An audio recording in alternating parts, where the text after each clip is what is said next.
Alrighty, good and happy Saturday. It's time for the Saturday morning cartoon. Good morning, John. How are you? Welcome to the stream. Welcome. And, okay, let's get this show on the road. Just got one eye over there on Elan Paul's speed run. And I tell you one thing, after watching Jason and Delta go at it yesterday, I can see why Elan is doing so well. He's extremely well organized. He's better organized than even Jason at this point. Both Jason and Delta. I'm quiet, am I? Okay, is it because my mic is far away? Something happened to the mic. Let's turn up the gain a little bit. Where's my gain on this thing?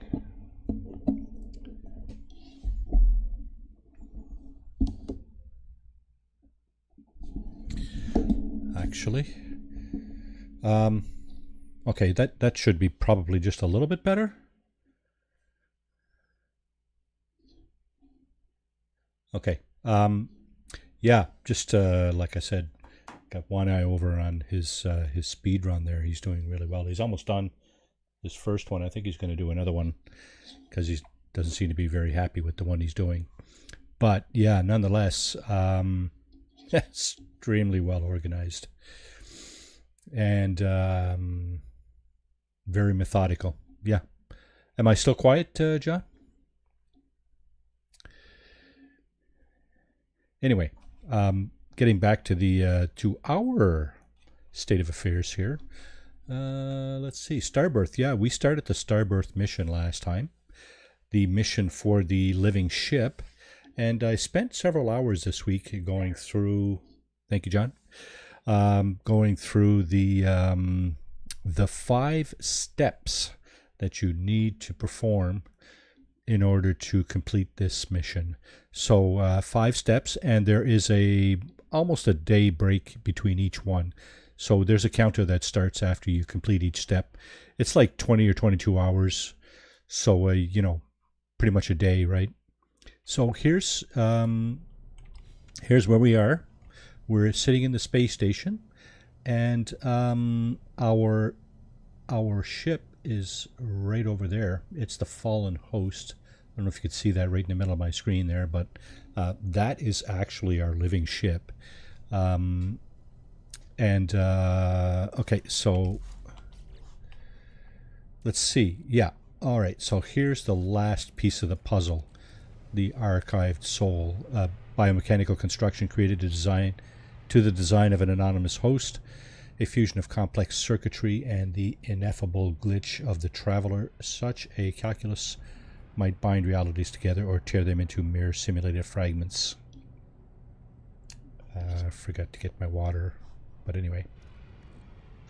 These are the other aspects of the ship that you collected over 5 stages. Mature neural sim, mature heart node, hardened shell, and a singularity core. And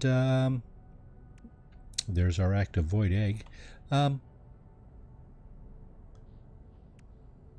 Okay, I was going to say, yeah, maybe we could, yeah, it's not a big hurry this morning.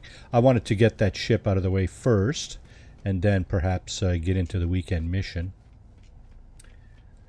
Let's go up here for shits and giggles. See what we got here. Okay, a B class with a scatter blaster. What's landing? Fighter, shuttle, explorer. Okay, let's get rid of these. Wait, now what are they? Okay, there's a water protection B class. There's a movement C class. Yeah, not going to install those. So you go ahead and sell that and that. And just take a quick peek at around the corner here. See what this is. Another C class. Okay, I think we're good. There's another fighter.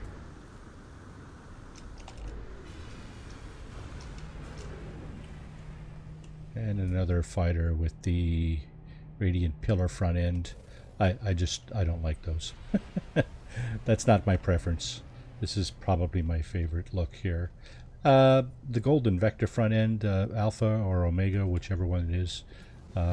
Actually, both the alpha and omega front ends I like as well. Do I have one of those here? I think maybe I do. No, I got some hauler pieces. I got a quasar wing with a fin and a square rig solar sail, but I don't have any other fighter parts. Okay, that's fine. There's the engine I like, the mono thruster. So that's pretty much what I equip on all my fighters. Maybe save one. Okay, let's go and round up our living ship.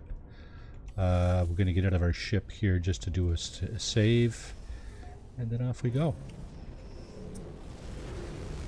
Because you never know, right? And now we said it was over here, right? Over here. Yeah. Okay.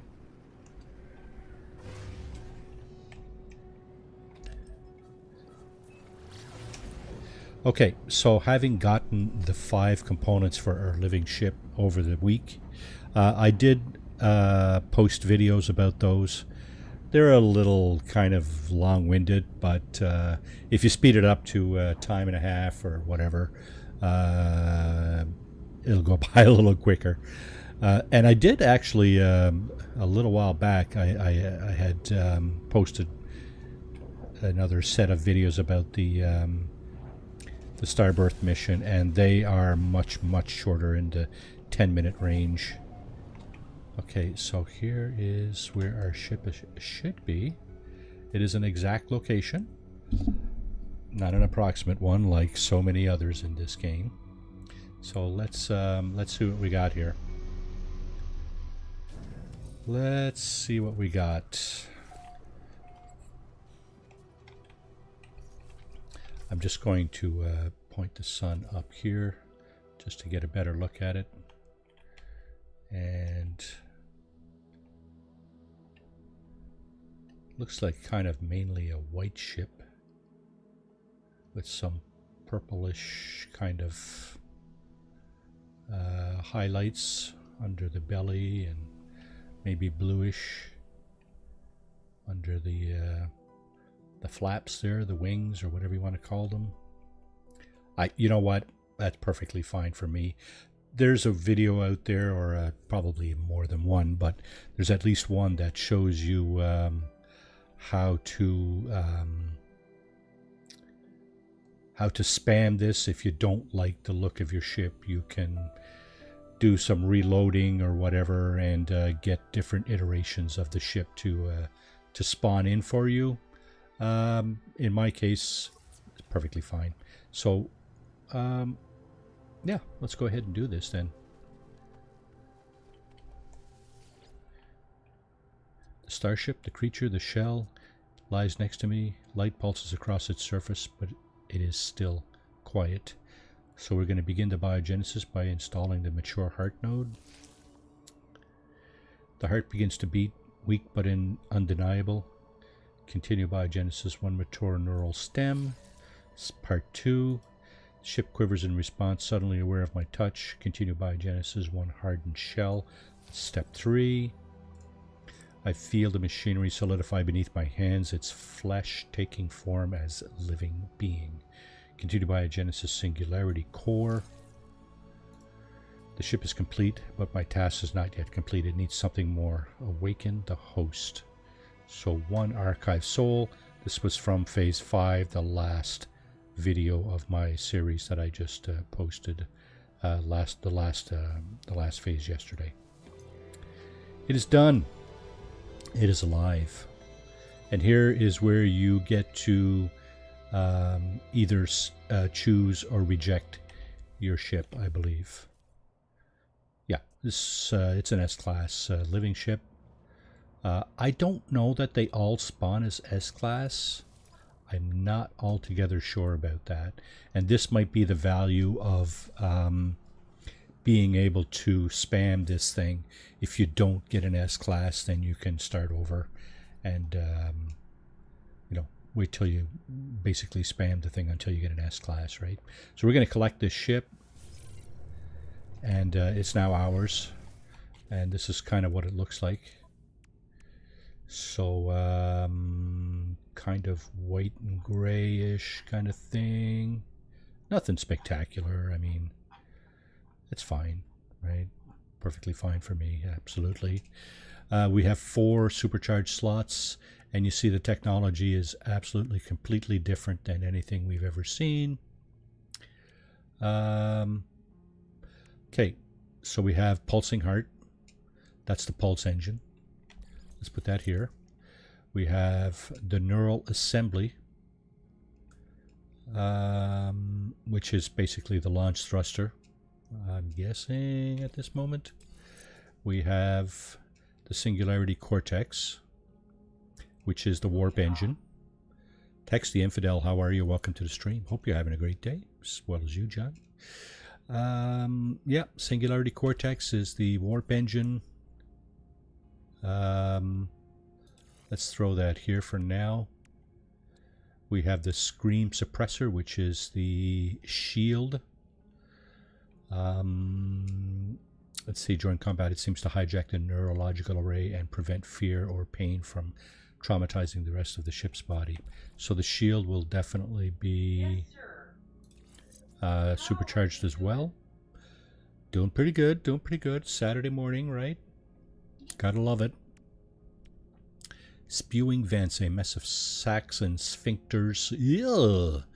These vents generate and expel globules of plasma. When fused to the weapon system of the ship, these are superheated and then expelled at high pressure. So this is one of your weapons. The grafted eyes, complex arrangement of membranes and lenses fused atop a high energy laser array. Incineration awaits those that meet their stare. So another weapon here. I might have to... So this is another thing you might want to spam this for. If you don't like the arrangement of your supercharged slots, you can always change those by spamming the actual ship that you get, and hope to get a different arrangement of supercharged slots. So you see these things also... You charge these things completely differently from regular ship systems. You can charge this with silver, carbon, or viscous fluids. And I had mentioned that that's why we're keeping these things. My freighter is not in the system, so I can't see my... Actually, let's see if we can fix that.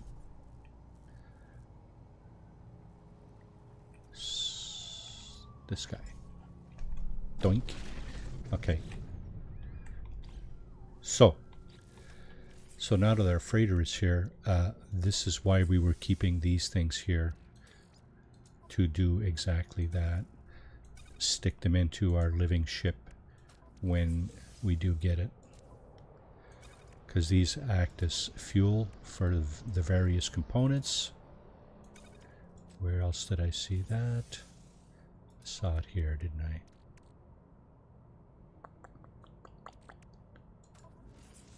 Here. Okay. Yeah, so viscous fluids, that would be this one here. So the pulse engine is charged with viscous fluid. The launch thruster, which is the neural assembly, is charged with oxygen, mordite, or condensed carbon. The warp engine is charged with chromatic metal processed meat or living slime. Living slime, this guy here. The shield is charged with pugnium, mordite, or dihydrogen. And so there's no real need for residual goop as such. But the bonus thing about residual goop is that it refines into viscous fluid. I think it's on a 2-to-1 basis. So 2 residual goop will give you 1 viscous fluid.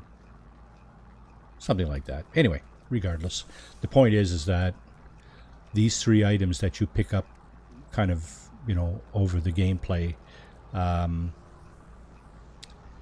help you charge some of your ship functions. They won't charge your shield, and they won't charge your launch thruster. So oxygen, mordite, or condensed carbon. And I'm pretty sure we got a load of mordite here too. Yeah, right here. So let's throw that on the ship as well. So we can charge this now.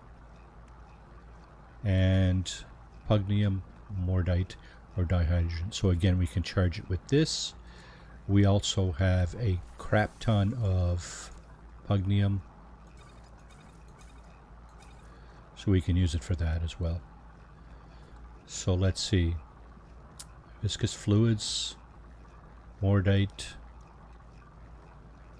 living slime, and pugnium, or mordite. So we have plenty of materials to recharge our engines, our ship functions. And as far as upgrades are concerned, the usual upgrades for ships do not function on living ships. So, for example, if I go to put on the economy scanner, okay, there are exceptions. Actually, yeah, that is not an exception.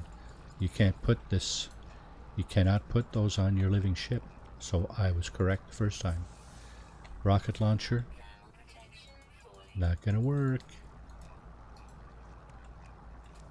What you need is these things here, the psychonic eggs, a writhing sack of genetic fluid designed to foster the creation of new bio-infused technology for a sentient ship, starship, so a living ship. The embryo will grow into biotechnology upgrade, begin biogenesis with E. So if I, now you see that there's only one type of psychonic egg, but these will spawn a number of different types of upgrades. And as far as I'm aware, that's pretty random.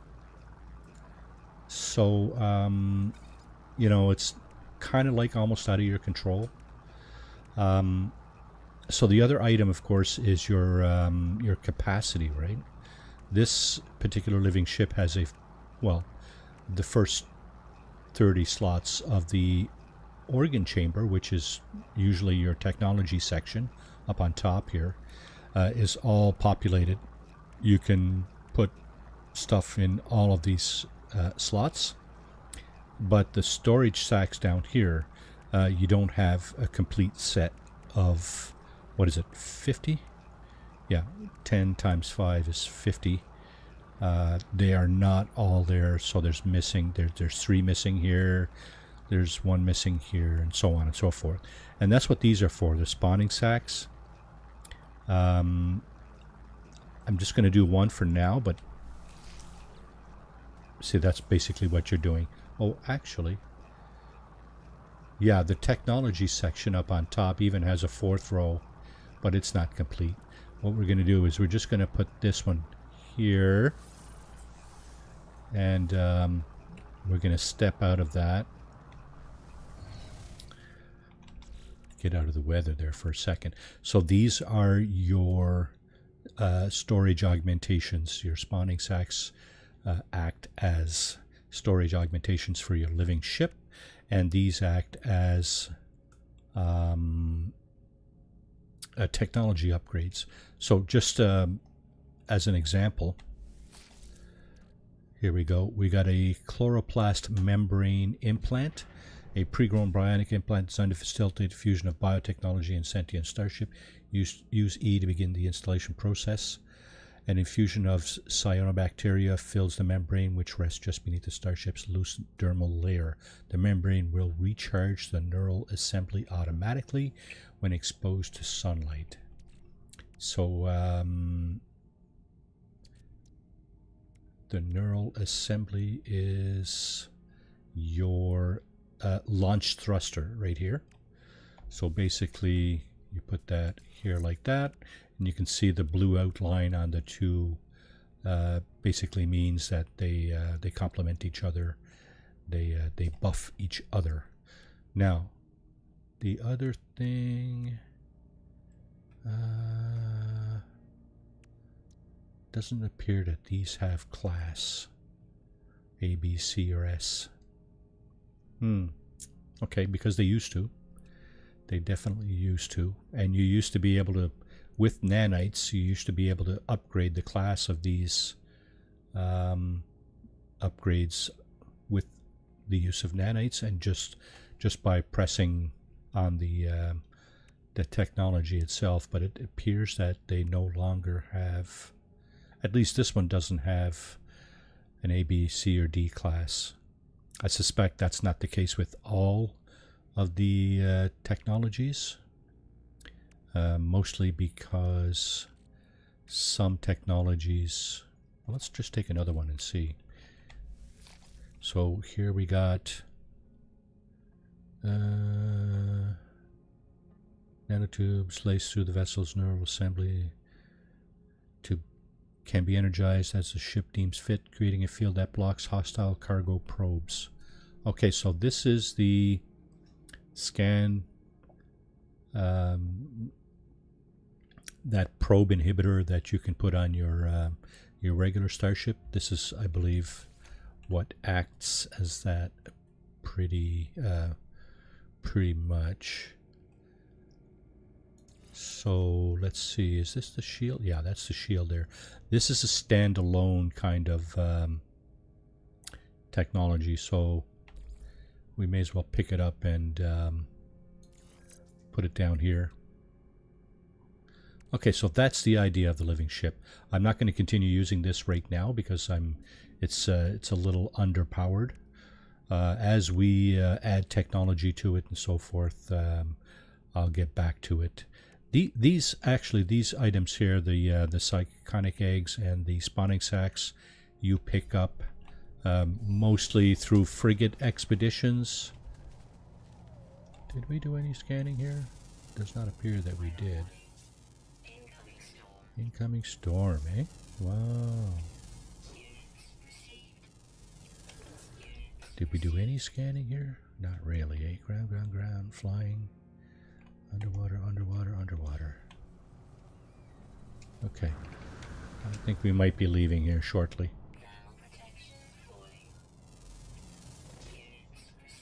We might be leaving here shortly because the storms are going to be nasty. We do have some hazard protection, but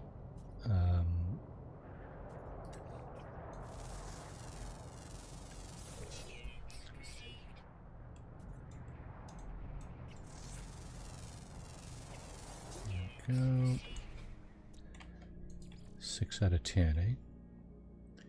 We got 1 ground and 3 underwater. I suppose you can never have too many nanites. Yeah, you know what?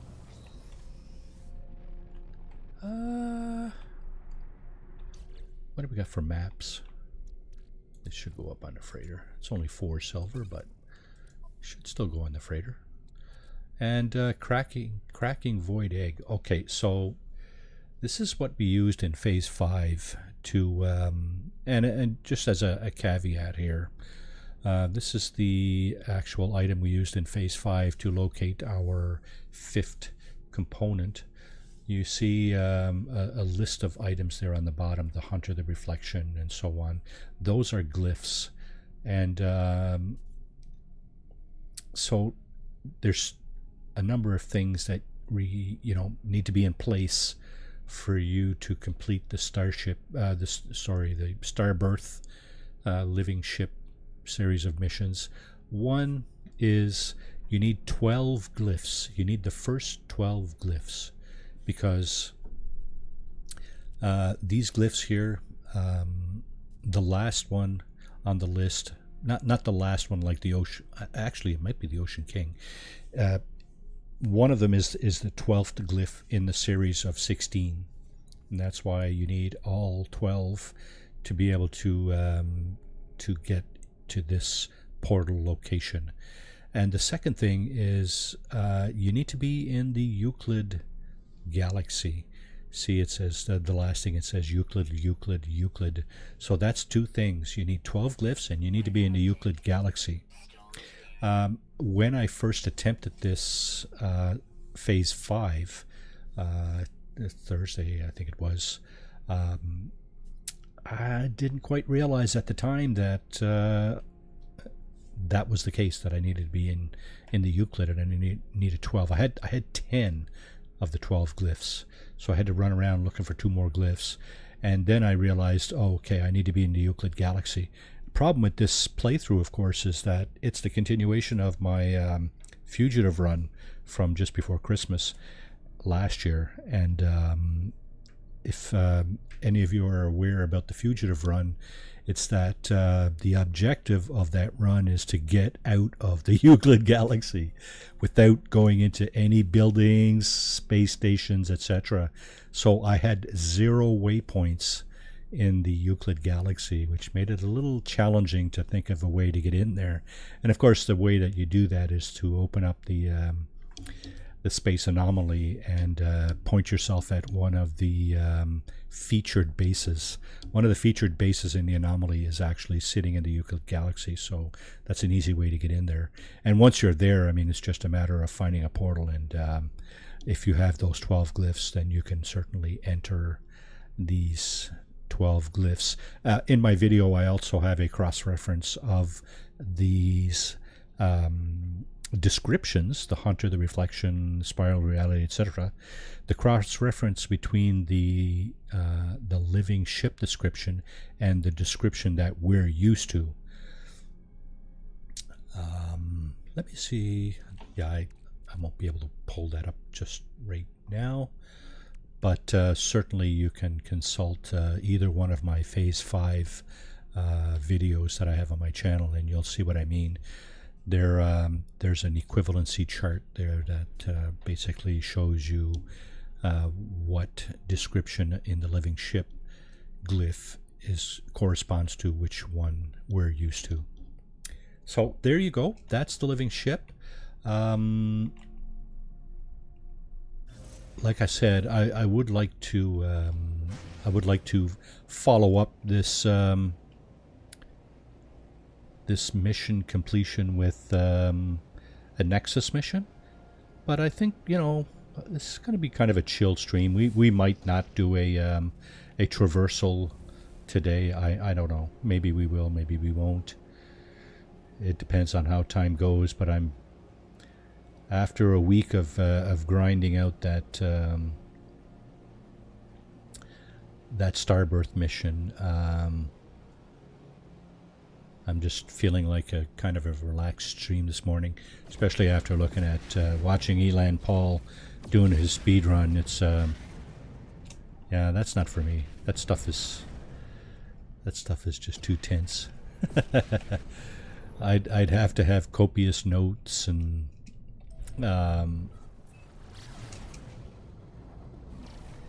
probably another screen next to me, just with all the notes and, you know, all that stuff, just to keep me from going off on tangents and stuff, because that's normally what I do when I do expeditions. It's, you know, it's chill. It's just, you know, take your time and go through the motions and do this, do that, and so on and so forth. It's not rush, rush, rush, rush, rush, do this, got to do that, got to be out of here by such and such a time, and blah, blah, blah. It's I don't do this to be stressed out. I do this to relax. This game especially, it's very relaxing. Nice blue colors, very relaxing blue colors, right? So yeah, that's it. That's my MO. Modus operandi. Okay, I'm gonna see if I can get those 3 underwater creatures. You know, I'm always looking for exploration opportunities too, and I just find that this game is good for that. Okay, there's one of the creatures right there. Must be underground. Thermal protection falling. So there's some more there. That's the squiddies, I think. I really don't like them. There's the crab. Okay, and there it is. That's the 3 underwater creatures we needed.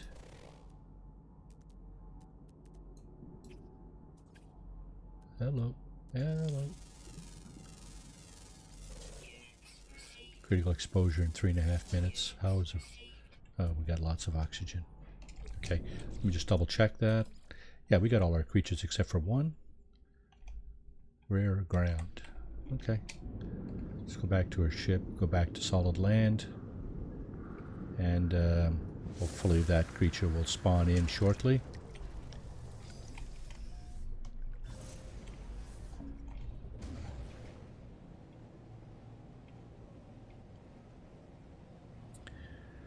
So here's one reason I like this ship. It takes up very small footprint on the screen. Lots of real estate to see things around you. Most of the fighters are like that. The exotics are also like that, especially the guppies. There are several Sentinel interceptors that are like that. I do have a playthrough, or at least I did. I don't know if I still have it, but I do have a playthrough that has an interceptor that takes up even less space than this. I don't think it has wings or something like that. It's just got a very compact body. That's about it. That's about all you see on the screen. Is about the size of the engine on this one, maybe a little bit bigger. But I like the fact that it takes up little room on your screen, because I do like to see what's around me. For haulers, excuse me, haulers. Most haulers, some shuttles, some solars maybe, and some explorers are take up a lot more room, and so obscure. Oh, there we go. Obscure your visibility to the surface, or when you're in space. They do obscure those areas to a greater extent. So this is one of the issues. Oh, there's a ship very much like mine. It's got a different engine, and it does have a fin on top, but it is very similar. I don't like the fin necessarily. Yeah, it's all good. A couple of explorers. So this is one of the things that I was having trouble with, finding the glyphs. Sometimes you'll see explorers. Is it explorers? Travelers in these trading posts. They're very obvious trading posts or space stations. They're kind of translucent and they glow a little bit. So yeah, sometimes you'll see them on these platforms. You might also see them on archives. Okay, I got one more creature left to go. There it is. We got all the creatures on this planet, so we can head up to the Nexus and let's take a look at the weekend mission. I have not seen what the weekend mission is like. So there it is. Hold to register completion. 2500 nanite bonus. This is awesome. Just in case you're wondering, if you have like an A-class device that you want to upgrade to S-class, pretty sure it's like 50,000 nanites. It used to be 50,000 nanites to make that upgrade. It used to be 10 to go from C to B, 25 to go from B to A, and then 50,000 nanites to go from A to S. We can check that out. Well, let's see, where are we? There's a space station over there. I'm guessing you can upgrade the scepter. Okay, I'm going to go over here and I'm going to pull up the Nexus and my freighter. I want to go into the space station just briefly, just to check that upgrade thingy on the Nexus multi-tool terminal. Sorry, the space station multi-tool terminal. Okay, let's see. Okay, that was uncalled for. Let's see, let's pull up the Nexus over here. And let's pull up our freighter over here somewhere. Why don't you want to come here? Cannot warp here. It'll turn green. There we go. There we go. Okay. Oh, and of course, here comes our accoutrement of frigates. We have a living frigate over here. We have the SSV Normandy right here. We have a couple of, we have 3 pirate frigates. That's these guys with the red sails. And a bunch of other stuff. We'll check that out later too. So right now I want to check the multi-tool terminal in here. Wow, wow. This thing really...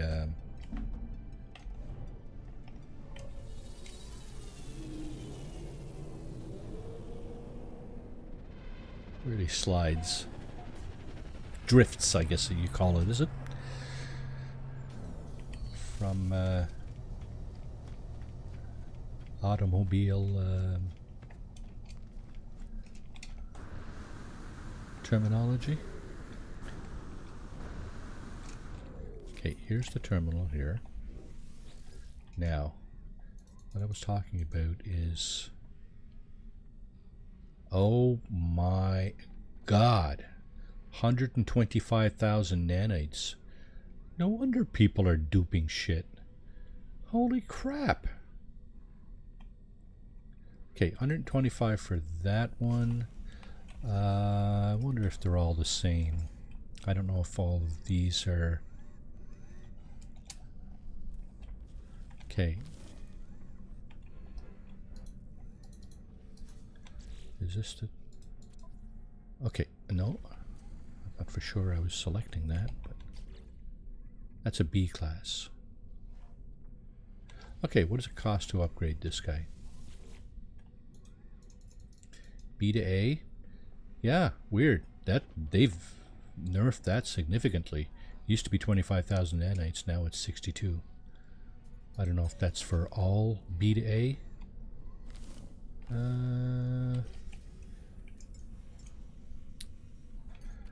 Okay, there's a shuttle that I have in my inventory. I think that might have been a crashed one. Yes, okay, and it is also a B. And I'm curious to know... Oh, yeah, this is done. This is done back here. So, let's just take a quick look. Upgrade Starship. I'm not going to do it, but I want to see how much it costs. Yeah, look at that, 62,000. Holy crap. That's been significantly nerfed. And I'm not surprised that people are now doing... yeah, of course.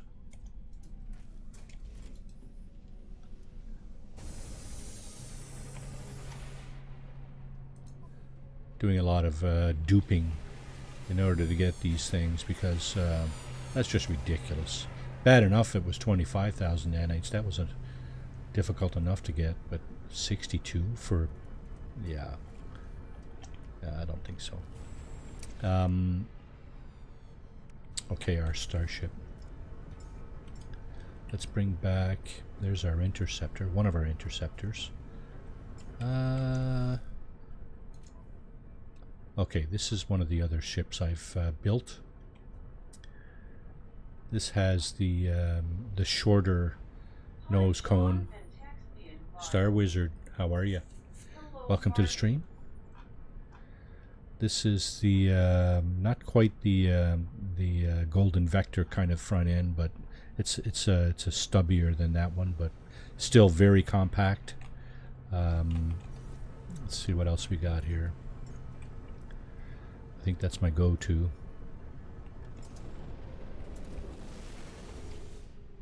Yeah, this is another ship I built. This is the golden vector front end and thruster. It doesn't have the same wings, but yeah, I like this shape as well. So that's the 3 front end shapes that I like. Whoop. Okay, let's bring in our go-to. I believe that's our go-to ship. Yep. Okay. And we're going to head off to the Nexus and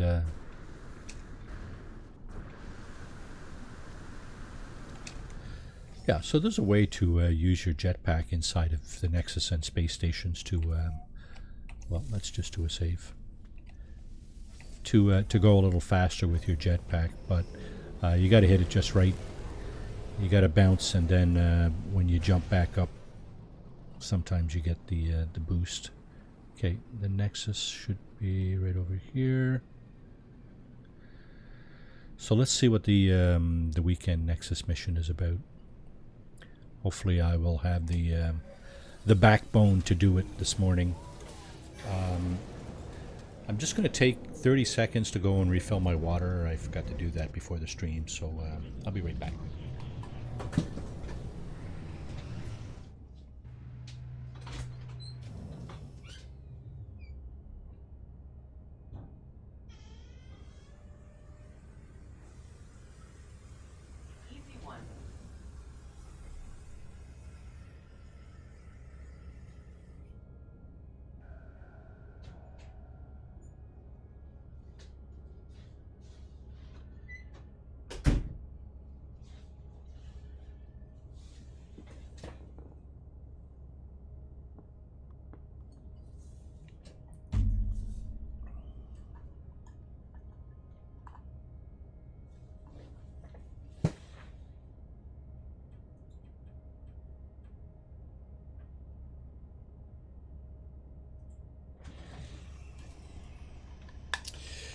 I was saying at the beginning of the stream that had one eye over on Elan's Paul's speed runs.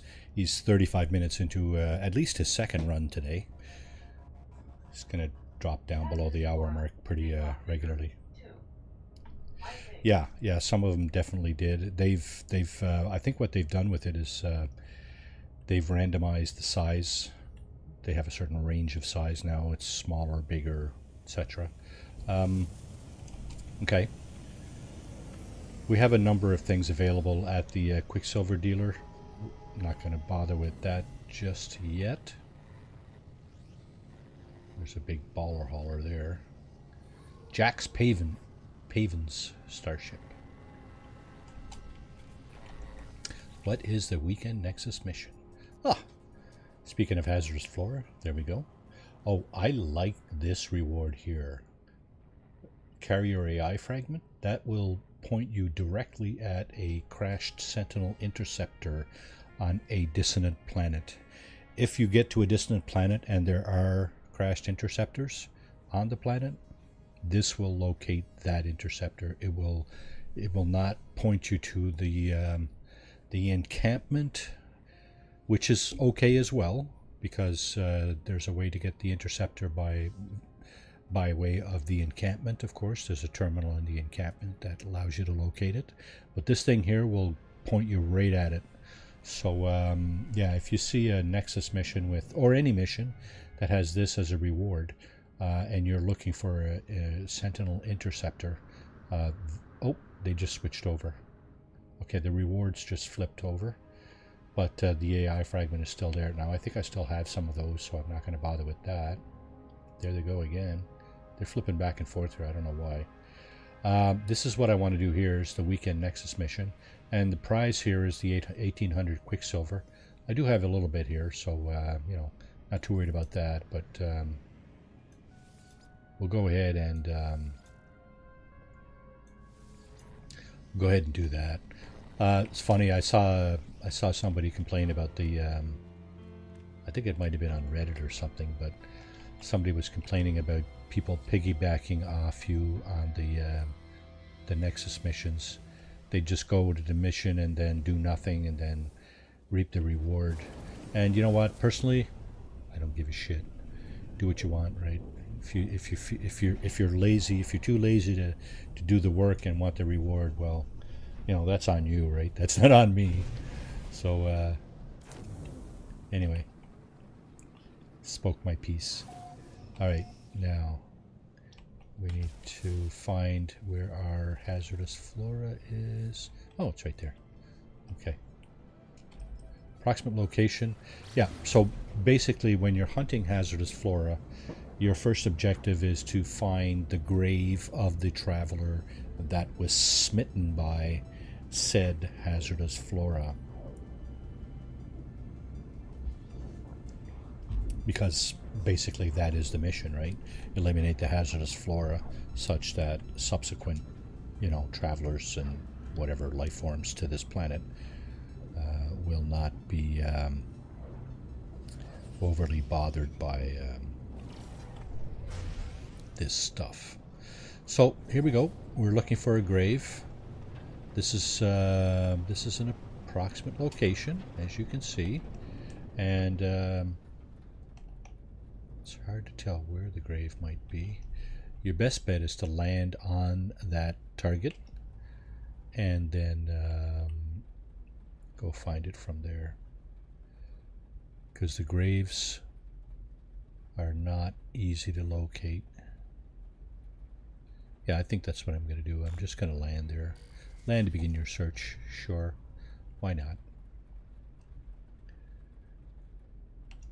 Let's just do that. It's simpler to do that, I think. So with your scanner, you're shown, you know, there it is, 166 units or meters away.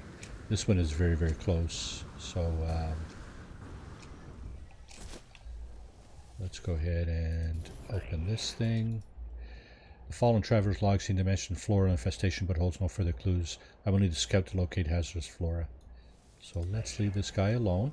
And before we go any further, okay, the sentinels here are ever present. I don't think that is aggressive. Let's pull back to the system view. And yeah, there's no mention of aggressive sentinels here like there is on this planet. Infested paradise. So that is not a paradise to me anyway. So anyway, no mention of sentinels there. We can scan stuff here as well if we want. Again, just part of the game, right? Scanning and mining. Okay. Estimated distance 89. Yeah, I see one right there actually. So I'm going to take out my... oh, you notice I have the other two things on this multi-tool. I have a solar ray and I have an animus beam. And of course those two things were used in the Starbirth mission.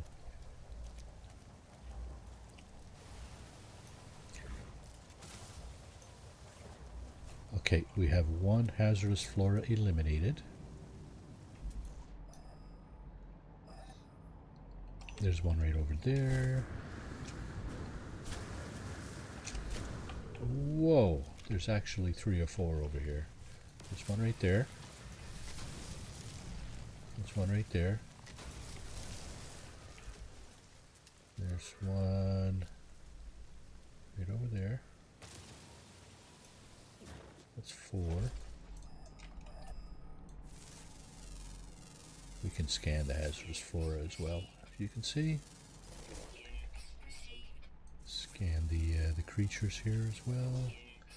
Any flying creatures? No. Okay, there's another hazardous flora right here.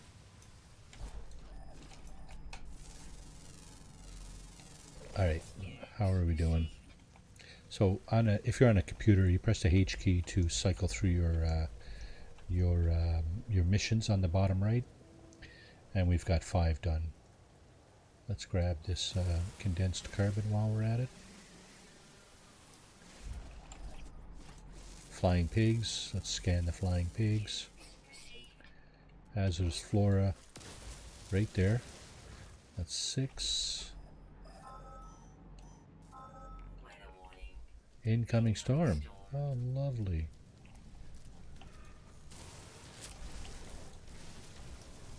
Seven.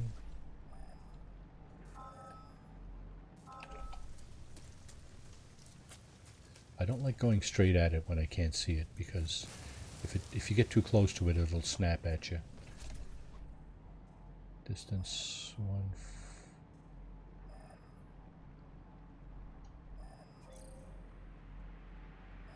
Okay, over here somewhere.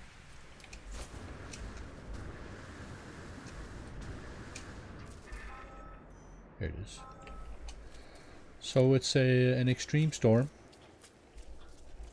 What we got going on here. And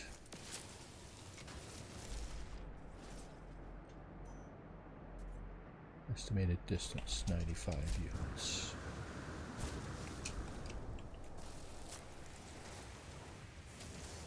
Okay.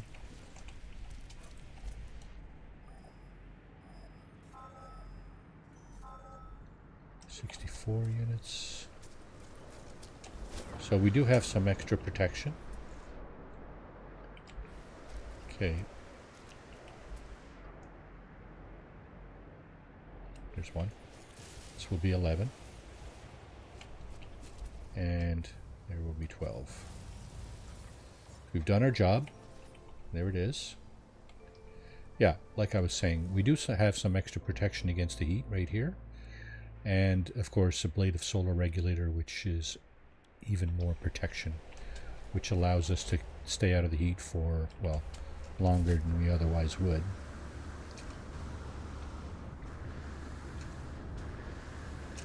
There. We'll check it out in a moment, as soon as we get a little closer to our ship.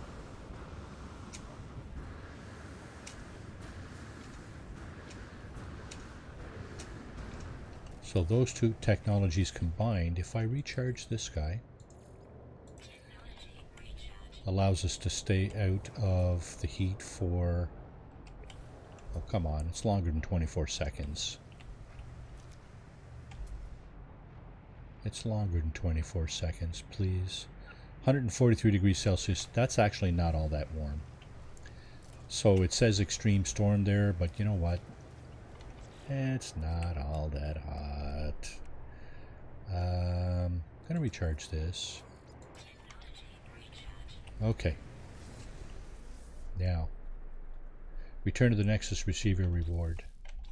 Okay, let's get up there. We're done. That was the weekend mission. Simple as that, really. There's the little pause leaving the atmosphere. And now you saw when we come into the system here, we were sent here by the Nexus. We were teleported here, or warped, or whatever, however you want to put it.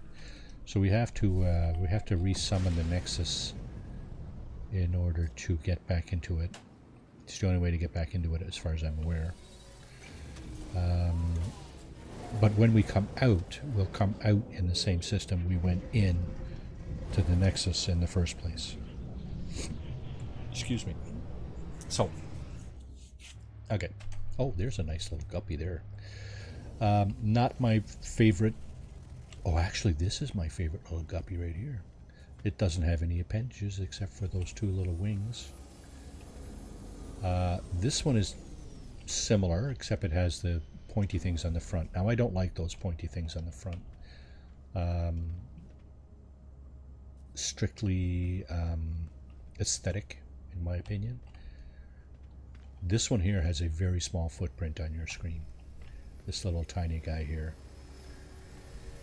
As you can imagine, right? You know, if you're flying in third person, you're probably looking at something like that on your screen. It's very, very small, right? Very small. Right, let's collect our reward. If we can get onto the path here. Oh, Havoc 023. What are you doing, buddy? Begging, I'm guessing, or just sitting. Complete mission. Okay, there's our Quicksilver, 1800 Quicksilver. There's our salvage data times 4. Okay.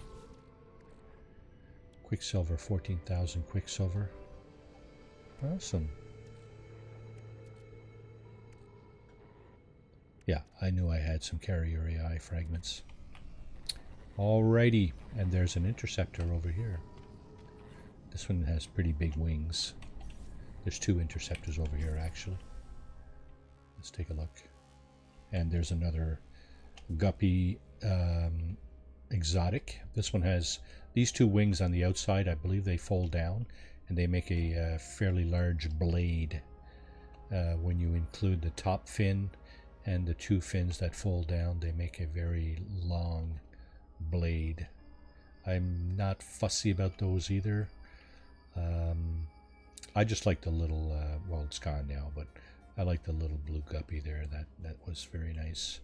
Here's a couple of really nice Sentinel interceptors. Standard orange, little variation there on the blue, and of course this guy here.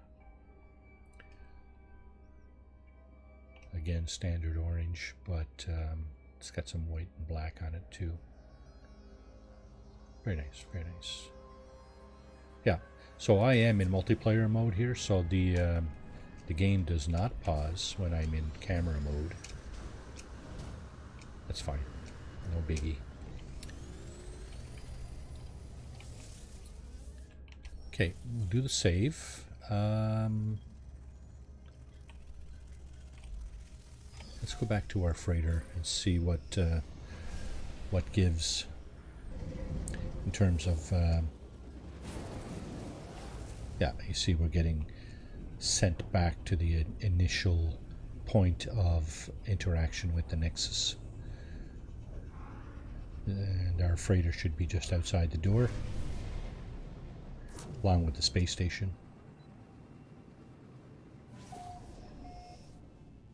There's the space station, and there's my freighter.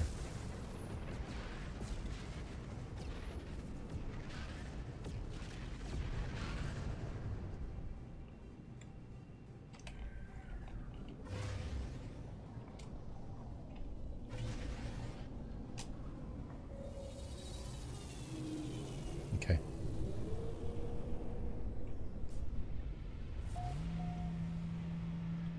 Turntable spins you around. I think I just saw my living ship there too, eh?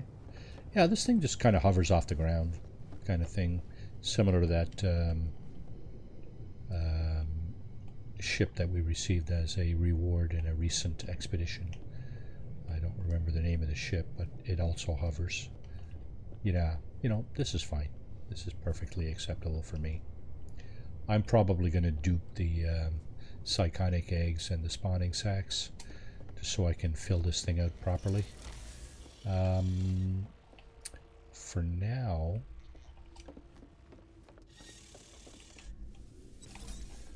okay, 2 things I want to do here.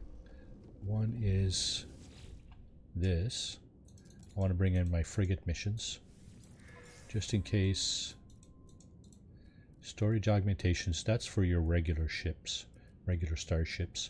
Carrier AI fragment, yet another one of those, which is for finding those Sentinel interceptors. So this is another way to get those, is through frigate missions. That's a good reason to get a freighter with a number of frigates, is for the rewards here. Hot ice, enriched carbon, blah blah blah. Fuel accelerant, enriched carbon. Okay. The one that's likely to get oh, maybe I won't get a living ship upgrade this time. The ship that's likely to bring those back is your living frigate. Storage augmentation again, another one. So you don't really, you know, people will say you duped all your stuff. You don't really have to, because these frigate missions will bring back all kinds of loot, all manner of loot.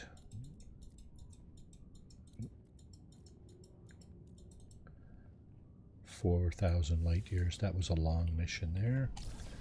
And finally, this guy here, 968 light years. Very short mission. Yeah, there you go. Okay. So what I normally do after that is I normally go and sort out my inventory. So the active void egg. Anomalous eggs. Since the encounter with the bizarre deep, strange music has grown more active. What the hell? Why do I still have that? Shouldn't have that. All the rest of the parts are gone. Oh, anyway. Throw this up on the freighter. Oh, we don't have room. There's a surprise. And I got a load of that, so these I will sell. Condensed carbon. Okay, this is one way you can tell this is a permadeath run. There's a capacity of 300 units for your standard stuff like oxygen and so on, copper, sodium. So if I wanted, I can't add more than, I can't have a stack of more than 300. I think what I've been doing is putting it on the freighter somewhere. But anyway, we'll sort that out some other time. Minutia, right? Oh yeah, the other thing I wanted to check was where the hell is he? Come on, let me in. Thank you.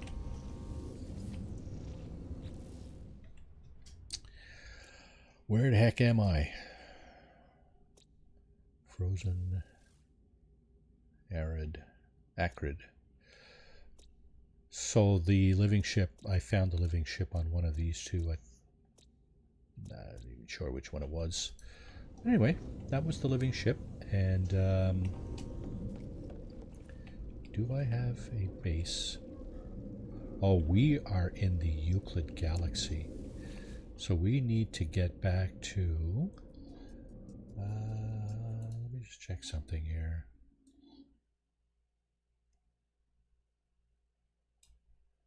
Let me just check something here. We were in...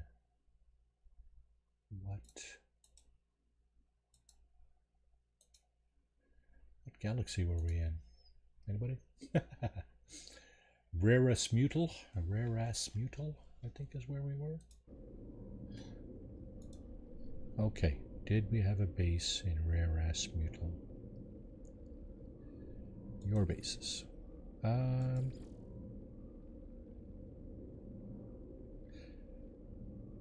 Yeah, my bases. Hyton Skyer. Is that the previous one? Yes. Okay.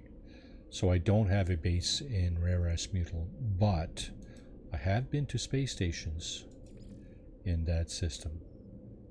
There it is. Rarasmutal Galaxy. I've been to one, at least two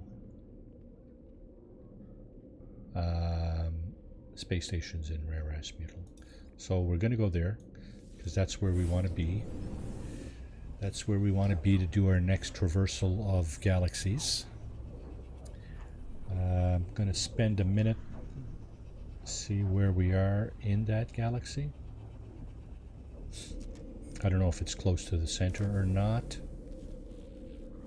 With any luck it is. Otherwise, well, we'll just... Oh, that's right too. We're in the space station, eh? Okay, well, that's what we went to do, is we wanted to get back into the furthest galaxy that we've been in so far.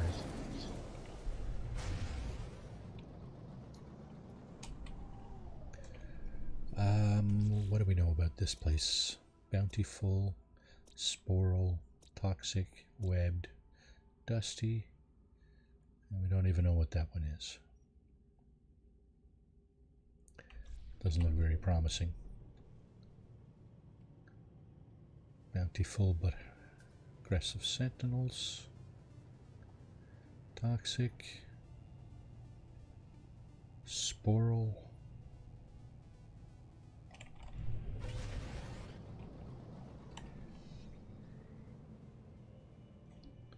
I think we're going to have to go into first person for this one. There's the dusty one. There's the webbed one. Yep. Where's the last one? Must be behind the webbed one. That would be my guess.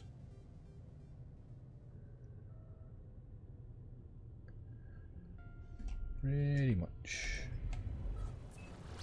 So as we come around the side of this guy, we'll probably see the fifth one over here. There it is. And it is, it's what? Yeah, abandoned. Okay. Now, okay, just as an FYI, sometimes you'll get these freighter convoys come into the system.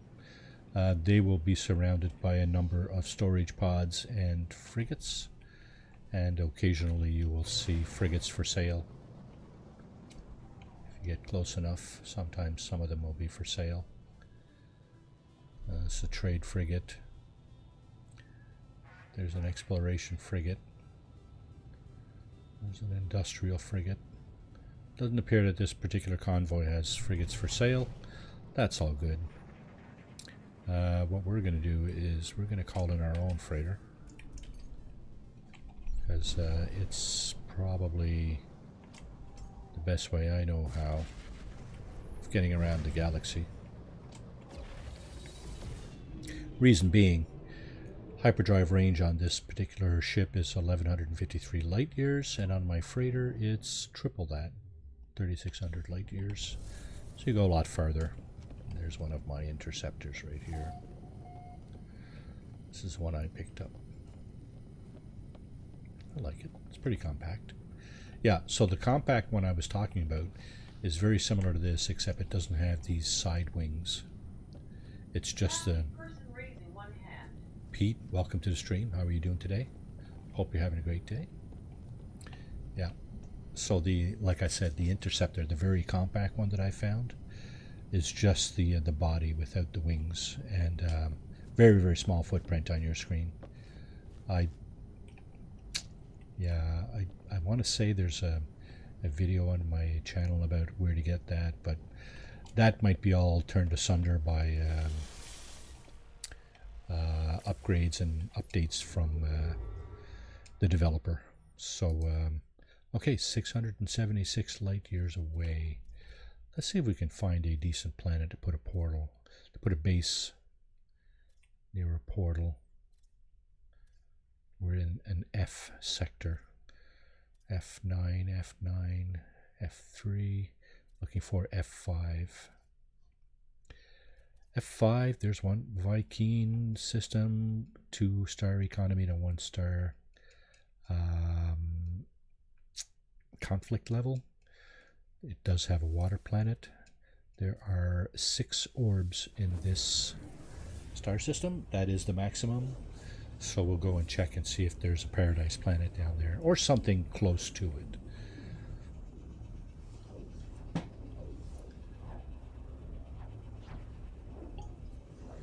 At which point we can find a portal. Travel close to the center. Do that traversal thing again. And go to the next galaxy. So here we go. Let's do this.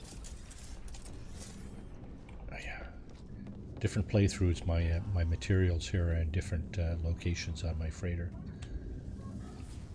Gotta remember that my probe is over on this side. So we have that's hot. That's toxic. That's hot. Freezing. That's toxic. And that's hot. Oh, it's totally inappropriate.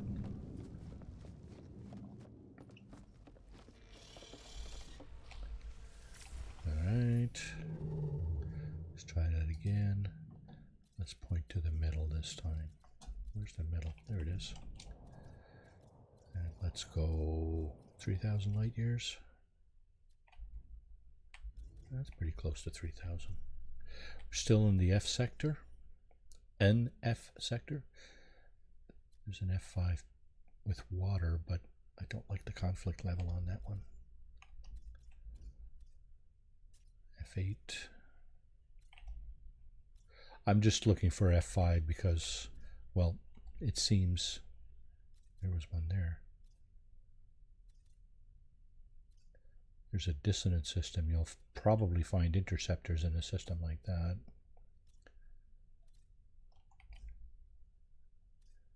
Okay, I'm sure, there it is. Oh, that's a nice one. F5F, water, level 3 economy, level 1 conflict. Please tell me you got more than, okay, you got 3 orbs and 1 moon. The moon is behind the first planet in this system. Might be actually 2 moons, I'm not sure. Definitely 1. Let's go check it out. 4 orbs.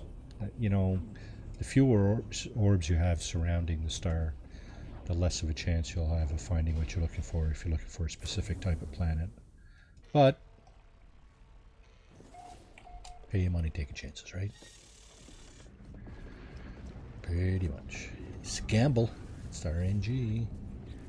And it is 3 planets and 1 moon. We have a frozen one. We have a misty one with aggressive sentinels. We have another frozen one, and we have a hot one.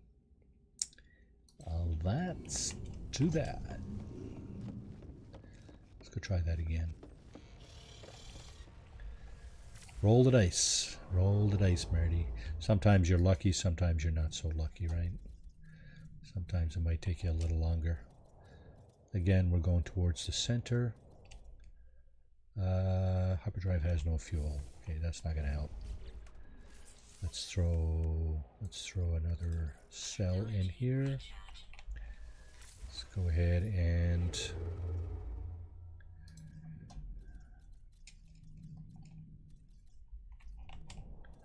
speed our way down here.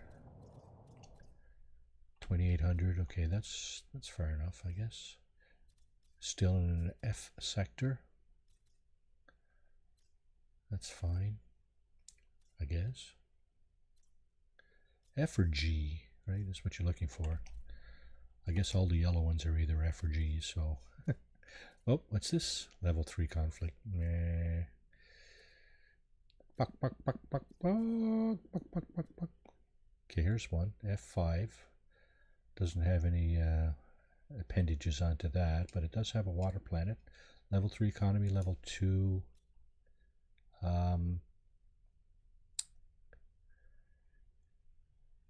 Conflict. 4. You know what? I think I'm going to stick with. There's a interesting one. A pirate system. It's got everything else we need. Yeah, except for the number of planets. I'm going to stick with 5 or 6, I think. Just to basically increase our chances of getting what we're looking for. I think we looked at that one. Okay. F5P water. How many? 4 orbs. No moons.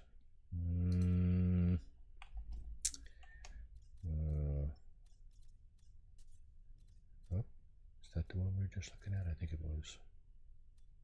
F3. 0, 4, 6 dissonant. 5 planets and 1 moon. Let's do that.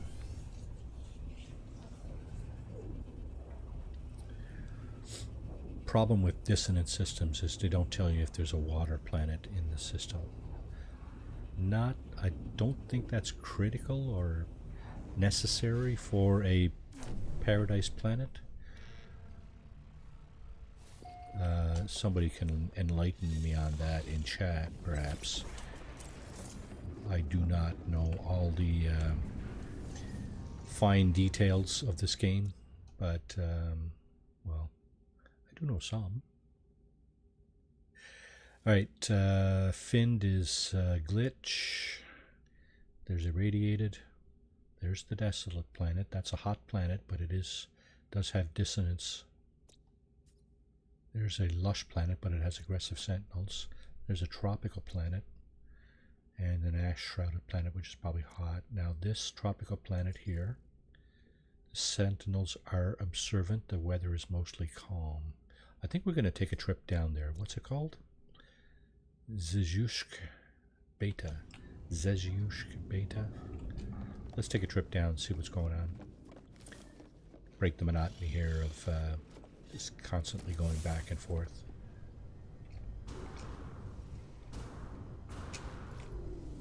Yeah, that little jump thing with your jetpack. Yeah, that's what I thought, but I wasn't altogether sure. There's the frigate we were given during one of the recent missions too. It's kind of a it's kind of a ghost frigate, maybe. I don't know. I don't know what you would call that, but okay, where's my planet? Is this it? Yep. Okay, let's go over to the sunny side. Shift our gaze slightly towards the star.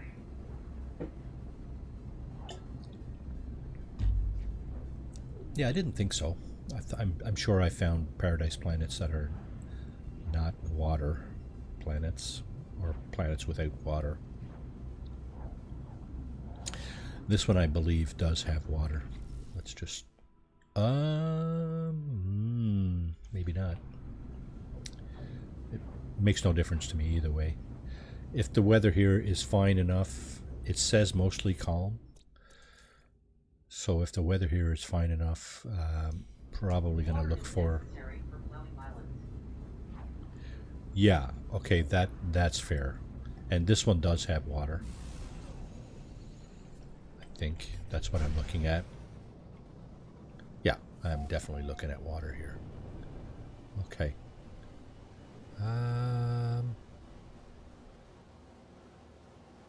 The water is red. That's, again, inconsequential to me. I would like to see a little more land.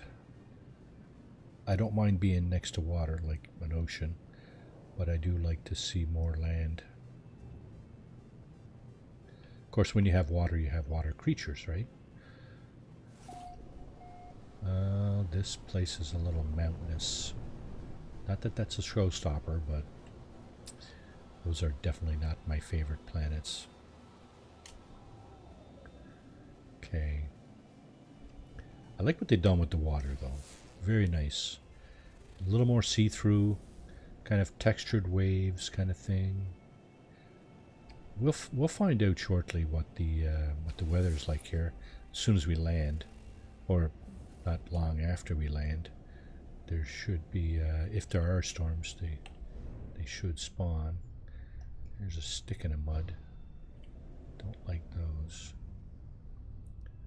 That's all it is, right? Stick in the mud?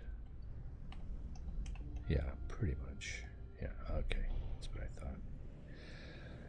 Wasting my time sitting by the dock at the bay. Blah, blah, blah, blah, blah, blah, blah,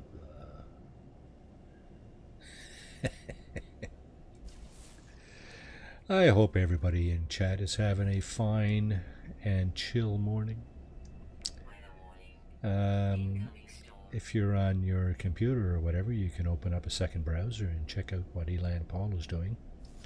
Of course, many of us were on Delta's or Jason's. Oh, that's kind of interesting right there. We were on one of those guys' streams yesterday. They did a little competition to see who could do the expedition the fastest.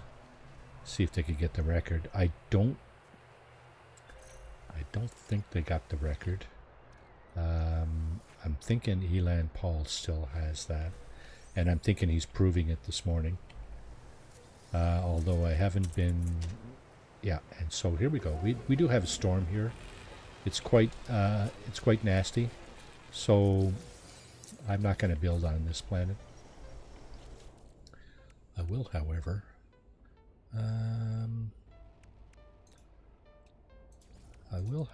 pull out the contents of this drop pod. Antimatter housing, 10 sodium nitrate, and a carbon nanotube. Still in the lead. Yeah, that's what I figured. It doesn't really take him that long to get the expeditions down to a science. And at that point, it's just playing catch up for the other guys.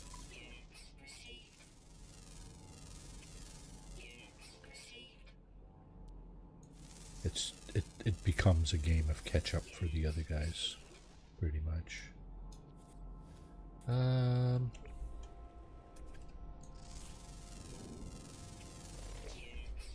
Yeah, hot planet, hot planet. It's, well, no, it's a lush planet, but it has hot storms. It says mostly calm here. Guess what? It might be mostly calm, but this is a deadly storm.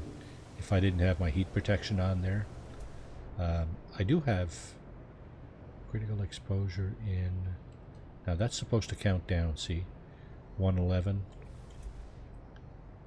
Yeah, that does not appear to be working, because that's supposed to tell you exactly how long you have until critical exposure in a particular environment.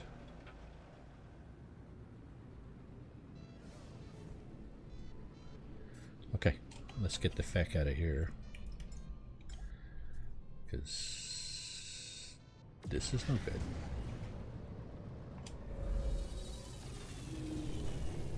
There's my living ship.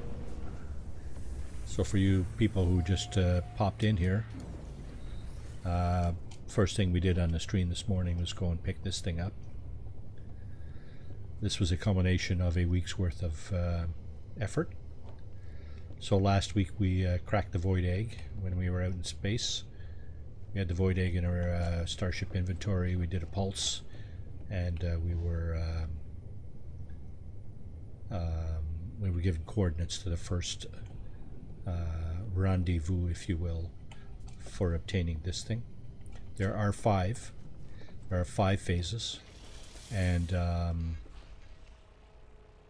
yeah. So, like I said before, there's about a day between each phase. Now you can, people will say, well, you can play with your computer's clock and whatever and do it all in one fell swoop. I was okay with doing it one day at a time. It takes you about a half hour or so, 20 or 30 minutes to do the phase. It's just a question of going to a location, collecting some materials, and crafting an item that the ship wants. And of course you can see all that stuff on the videos that I uploaded, the last one yesterday. Phase 1 we did last Saturday for the during the Saturday morning cartoon, and the other 4 phases, sorry, we did. I did this week, and this morning we collected our ship. So anyway, here is my fleet. There's the ship I was talking about, Ship of the Damned, cursed to roam. So yeah, this was a reward for a recent expedition. Looks like it's all beat up, but in fact it is an S-class. It really only requires 1 ton per 250 light years, which is absolutely awesome. It does not have any life forms on it, strangely. Doomed to sail forever, drowned in the stars. That's kind of interesting. The unknowable past. It doesn't even know how many expeditions it's been through. See, it keeps 56. Yeah, that's what he said he hit off stream there earlier in the week. So yeah, that's kind of what we figured, right?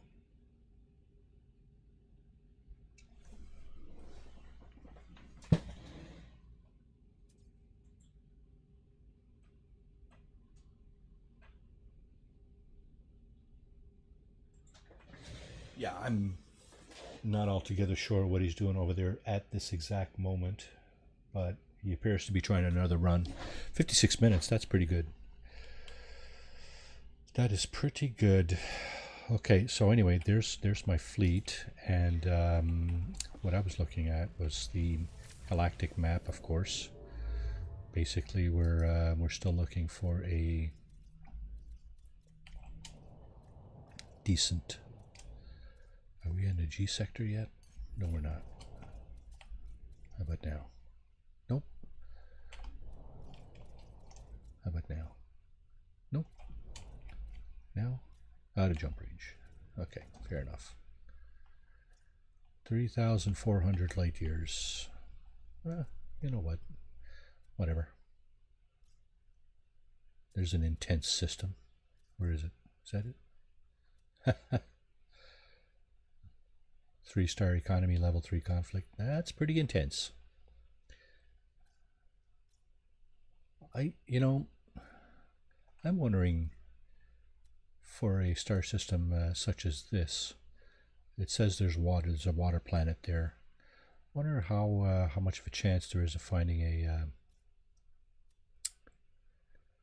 a paradise on that in that system. It says F0P, which means the star is on the hot side. That number goes from, I think, 0 to 9, and I'm pretty sure 0 is the hottest and 9 is the coldest.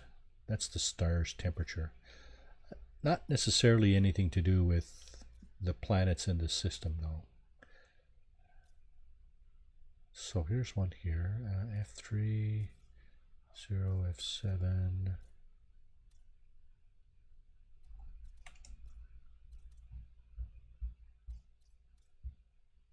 Bum, bum, bum, bum, bum, bum, bum.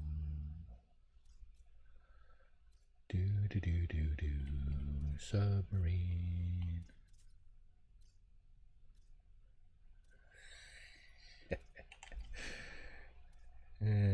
Like just going off like that, just kind of freaking around, mumbling to myself. How's my voice? John was saying earlier it was kind of low. I don't know if I have to make another adjustment. Slider is over to the right quite a bit there, so I'm hoping I don't, but well, it is what it is. F5 with water, 4 orbs and 2 moons. So this one actually has a full complement of orbs around that star. Let's check it out. Pardon me. It'd be nice to get a paradise moon. Actually, that'd be really cool. With islands in the sky. Let's go check it out.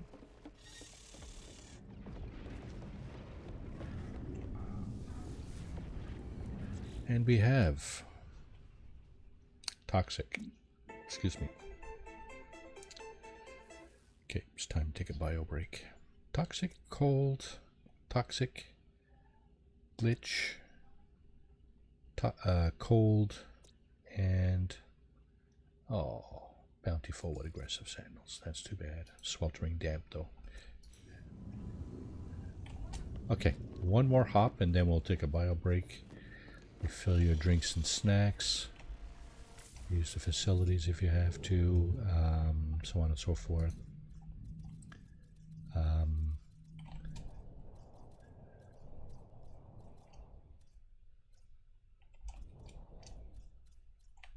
Man, still in an F sector. This F sector is huge. Do we need to slide over to the left or right or top or bottom a little bit? What is up with that? Again, I don't know if that matters. Yeah, level 3. Level 3 conflict, meh. Again.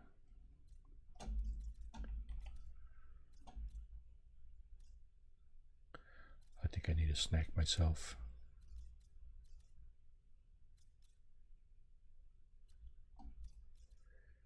Two. Up. 2 water. Oh. Voice is low as in deep, yes, volume was down now, better, but still low compared to other streaming. Switching to your stream, I need to increase volume. Have to go for now, Marty and Chad. Have a great day, everyone. All right, Star Wizard, thanks for coming in. Appreciate that. Have a great rest of your day. Let me just see if I can increase the gain on my mic just a little bit. I don't think that made any difference though, for some strange reason. Let me just fix the slider just a little touch. A little touch more over to the right. Maybe that'll improve a little bit. My face is about 3 or 4 inches away from the mic, so it's not terribly far away. I do have a pop filter in front of it, but I don't think that hinders the volume. I know I have a low voice though. That's just me, right? Flourishing planet, aggressive sentinels. Yeah, we got aggressive sentinels on our 2 potential scalding rainstorms. Yeah, we got storms on our lush planets in any event. Okay, so just going to park it right here for a moment while I take that break, and our intrepid galactic explorer here will be back momentarily.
Okay, we're back.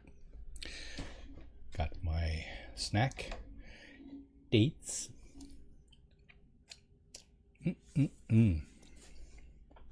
Okay.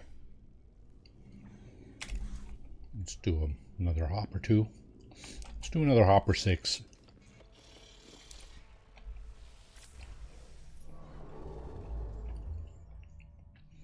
Yeah, this is really a crapshoot.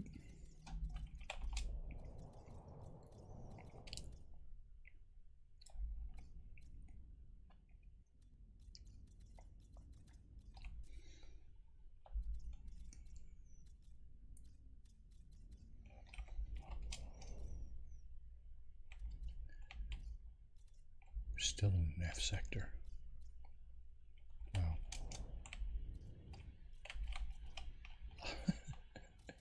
No shortage of stars, though, eh? Isn't that amazing? I love this game.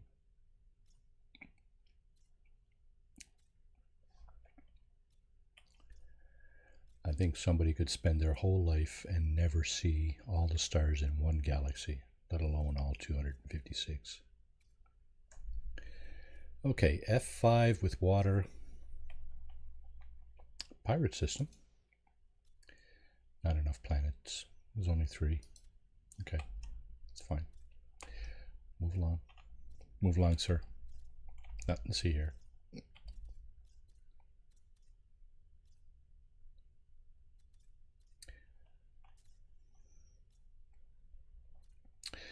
So, anybody in chat doing anything special this weekend? It's, I mean, I don't want to poo-poo anybody or anything, but summer's coming to a close. We are, well, we're going into the last week of summer for most people. Well, most people. Actually, we're not. We're going into the last month of summer. If you want to be strictly speaking, the summer ends on September 21st during the fall equinox. So from that perspective, we are probably 4 weeks away. Still got some nice weather to look forward to, I'm sure. For most of us, anyway. Now, unfortunately, some of us are, well, some of us, not me, but there are some people in the hurricane belt. Some are in the tornado belt. You know, that kind of stuff is always a nuisance, but that again is what it is, right? There's not much you can do about that, and well, if you don't like it, then move, right? It's we don't get a lot of really nasty storms here. We do get storms, obviously, but here in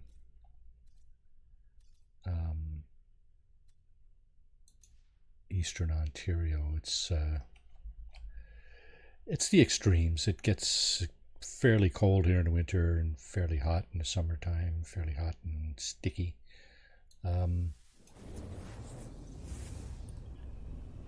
What was the name of this planet?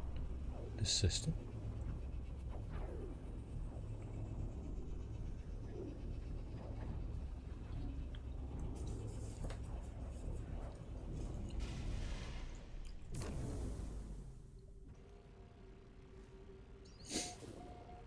Oh, okay.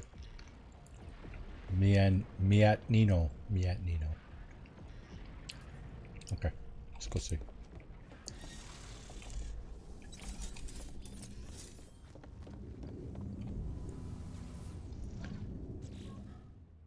Five planets and 1 moon.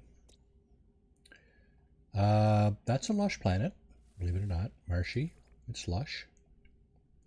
Does have toxic outbreaks, though. That's not good.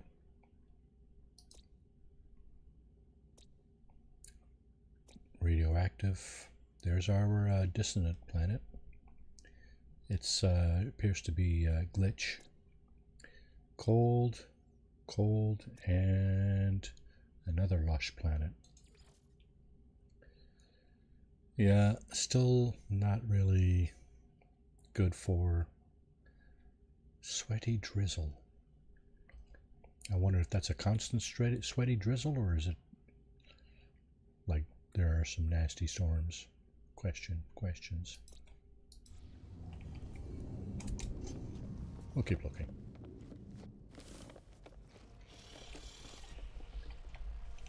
So, for those who aren't aware, this is a Galaxy Hopper playthrough that I'm doing here.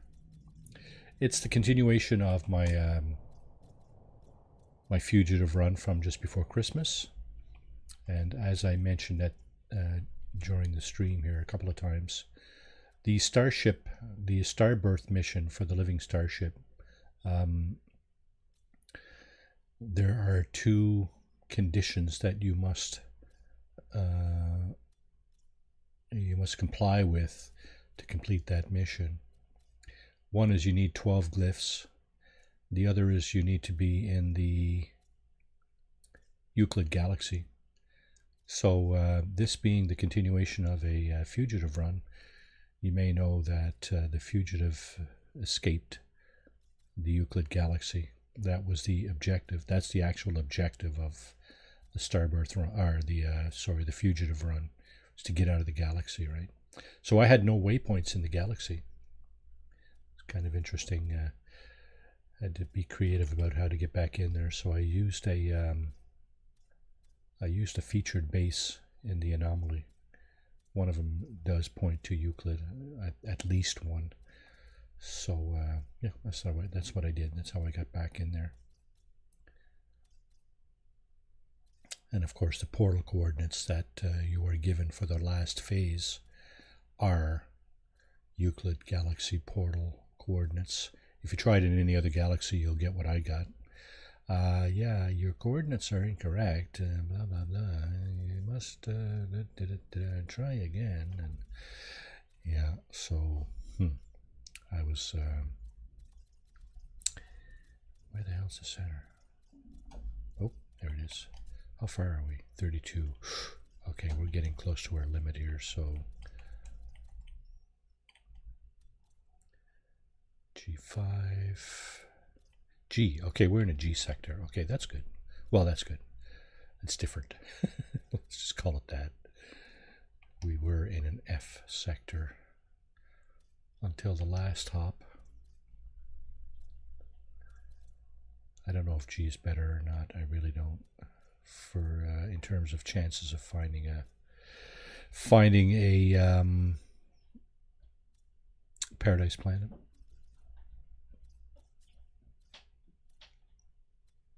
We'll see, I guess. G6 water. 4 planets, no moons. I said I wanted to get one with at least 5. There's a G5. Doesn't have a water planet, but that doesn't mean it has 4 planets and 1 moon. Level 3 economy, level 2 conflict level. Just try it. Not gonna hurt, right?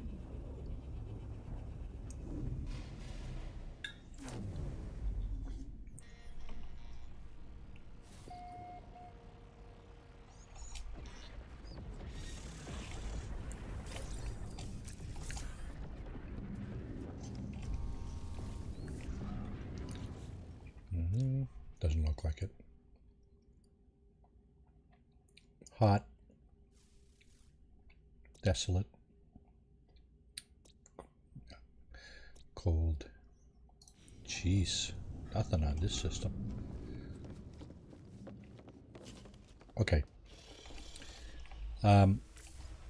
This coming week. Last week I tried something new. I think it might have been Monday. Monday or Tuesday. Monday or Tuesday I normally do a stream with my daughter, Anna, who goes by Hyena Arena. And we normally do something like Borderlands or State of Decay 2. We haven't been doing that. Let's push this over here. We haven't been doing that recently. The last thing we did together was this Expedition 14, Liquidators. We haven't done anything since.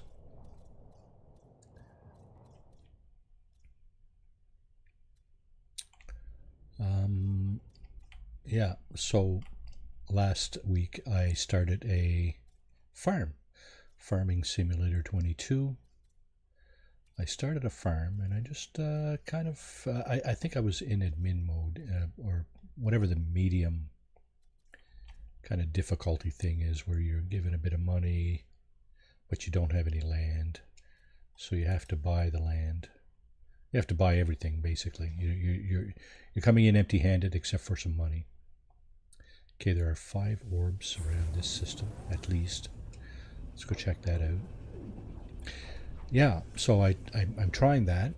If things kind of go sideways again with Anna this week, I might continue that playthrough. I'm starting to put together a plan of what it is I'm going to try to accomplish. So yeah, tune in for that. It's very, very chill. Chill stream, chill game. It's not Fortnite, so you know, take it with a grain of salt, I guess. Rocky, cold, glitch, lifeless, and overgrown with sentinels. Aggressive sentinels. Damn. So at least it doesn't take forever to find out, you know.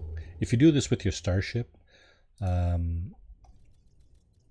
it's going to take you a bit longer to figure out the planet stuff in a particular star system, because you got to kind of look at each planet to figure out what the specifications are in terms of sentinels and storms. And even then, you don't always get all the information.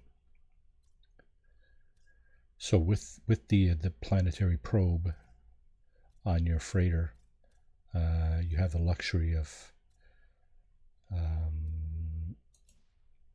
looking at all the planets in one fell swoop. This system has at least 5 planets. It's 5 rings around the stars, so that's how you tell, right? So, yeah, that's why I do it in my freighter instead of in my starship. Not going to travel to the center of the galaxy in my freighter. That's going to take forever. What was it Beeb said? First time he did it, took him 3 weeks of pretty sustained gameplay. I'm guessing maybe an hour or 2 a night or something. Incandescent, that's hot. There's our Verdant planet, our Rosh planet. Aggressive sentinels, that's no good. Boggy planet. Occasional acid storms, no good. Enforcing, I don't like it. Too much to ask. Paradise planet, eh? Well, sorry for taking you on this really boring ride through the galaxy here. I'm in the right place, right? Rarest mutal? Yeah, okay.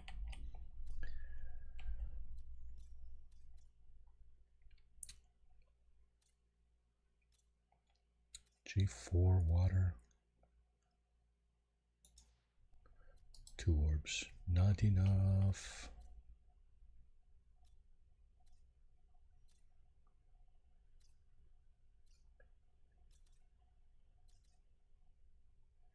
G5 water.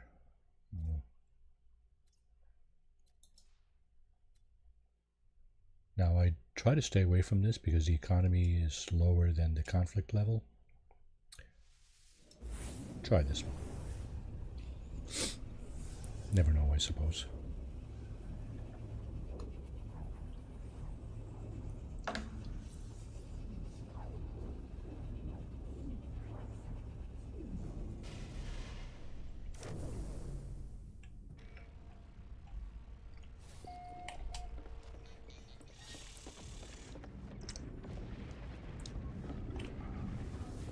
Okay. What do we got? Cold. Life incompatible. Hot. There's our lush planet.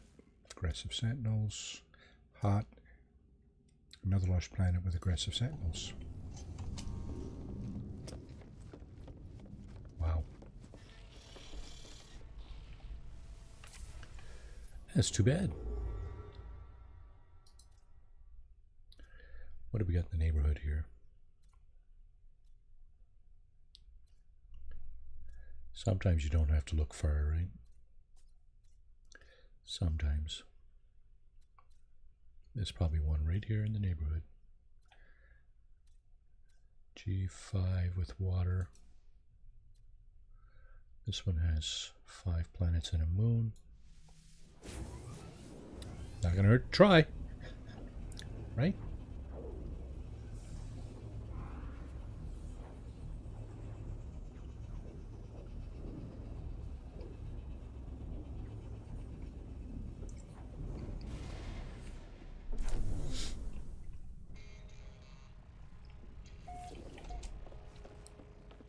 Sometimes you really don't have to go far. Will this be one of those times? We're about to find out. Cold, forsaken, hot, hot.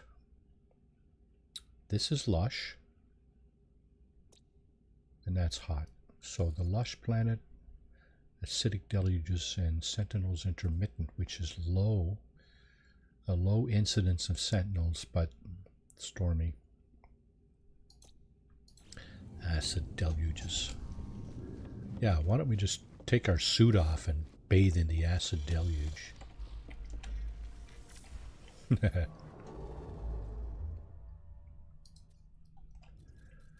Back to this.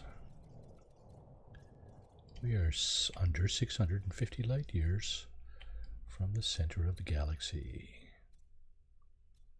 This looks good. G6 water. 3 economy, 1 conflict. 5 orbs. I don't see a moon.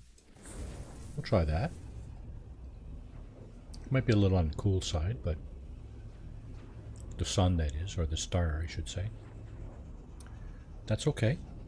How am I doing for charge here?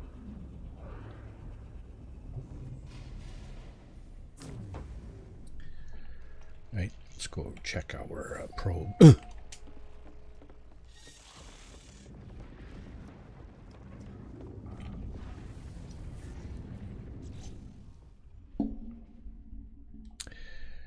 Oh, I see hot.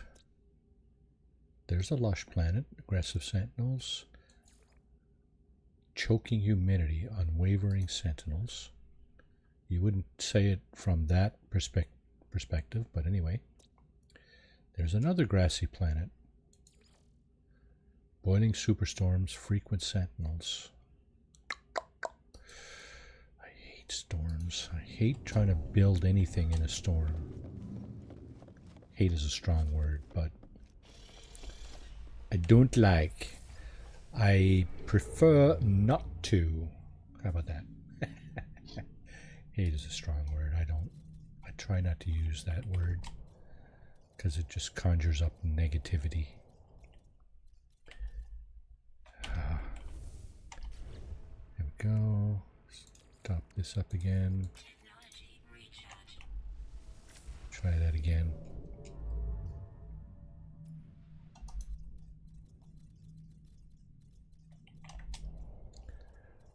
Let's get her in there. Nice and tight. 2800 light years. G5, G5, G2. Looking for a G5. G4.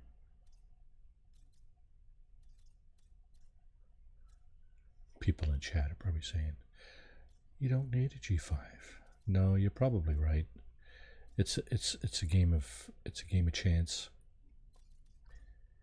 It's all about the odds. There's one.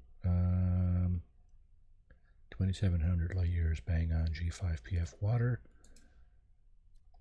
Can we get in there a little bit? Yeah, this thing got 4 planets and 2 moons. It's a Viking system. I don't think the life form matters either. I could be wrong.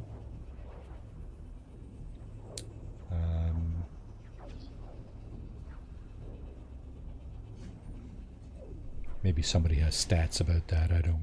Couldn't begin to tell you. You'd have to be doing a lot of this stuff to be collecting those kinds of statistics, so for them to be meaningful, right? I think there's something about, you know, size of your the number of things that you collect and so on. Statistics. I didn't do very well in statistics. I passed the class, but yeah. Bleak. Blasted atmosphere. Infested paradise. Gee whiz. That's too bad. Torrid deluges. Well, how's that a paradise? Tell me. How is that a paradise? You're kidding me. Yeah, so getting back to this week's streams, depending on whether or not Anna wants to stream, I may do another round of Farming Simulator.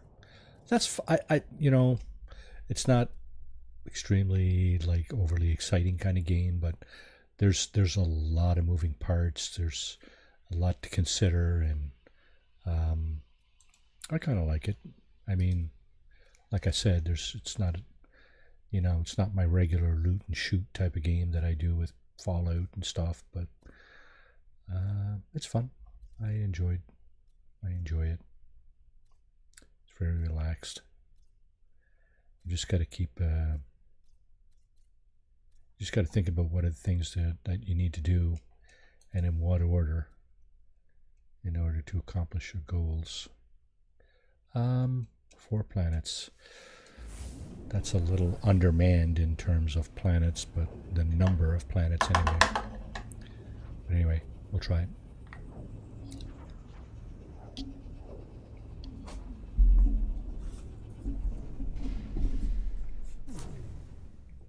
Okay.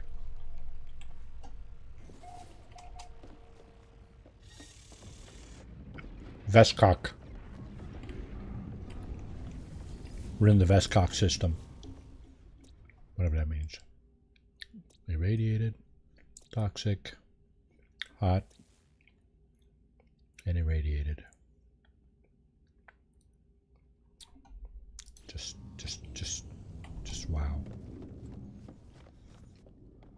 Just wow. I think I'm in the area of settling for a lush planet, not a paradise. I will actually settle for a lush planet. Dissonant. 5 orbs, 1 moon. Is there a moon? I think there is. At least it's got 5. Everything else seems to more or less line up. Let's go check it out.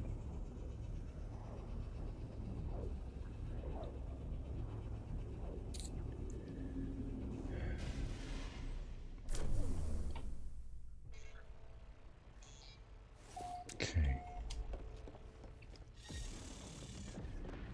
I should move these 2 rooms around. Put teleporter back here and this thing in the front. Seem to use this a lot more. Toxic. There it is. There's our grassy planet. Aggressive sentinels. Turns it into a no-go. Hot, cold, and howling gales. Nice. That was a hot planet, that last one. I was just checking just to make sure it did not comply with our, well, loose requirements. They are very loose at this point. The further we go, the looser they get. 25 with water. I wonder. That one doesn't have enough orbs. It's only got 3. That's too bad. I would have probably liked to check it out. If I was doing this off stream, I probably would have checked it out. There's another dissonance system. This one has plenty of orbs. Good thing it only takes a couple of minutes, but geez, you know, you'd think you'd run into something nice occasionally. I guess I must have forgot my horseshoe somewhere because RNG is not very friendly to me this morning. Kind of nice living ship, though, I must say.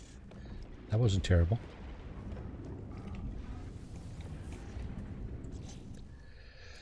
Okay, we got cold, lifeless. There's the dissonant one. It's lifeless. There's another hot one.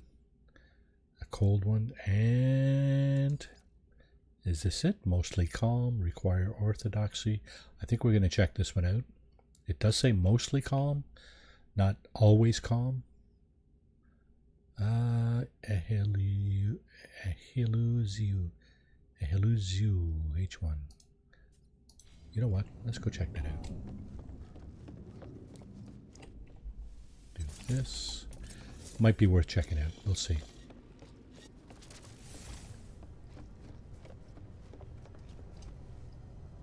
There's my hauler, which again was a reward for a recent expedition.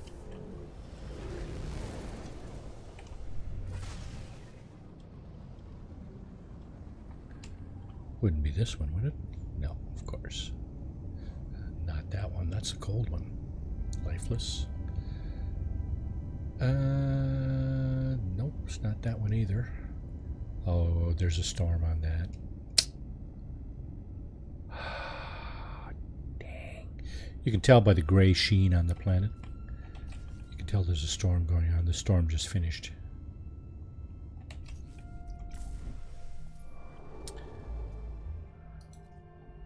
Said I don't like to build in storms, right?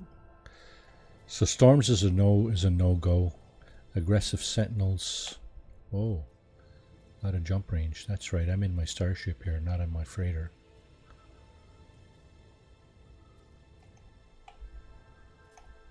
There we go. Most of this stuff is in range.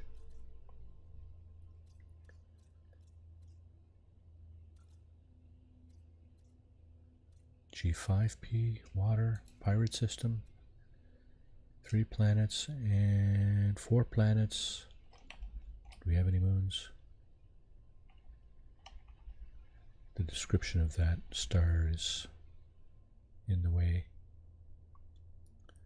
of the last orb, and it won't get out of the way. We'll go, whatever.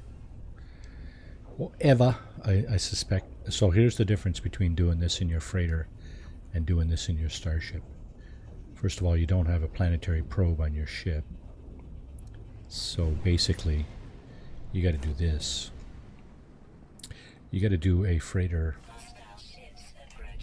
No, that's a pirate dreadnought freighter battle. We could do that. You know what? What are we looking at for our freighter? It's an S-class, eh? Yeah, you know what? I'm happy with that. Just gonna go and tuck in here for a minute.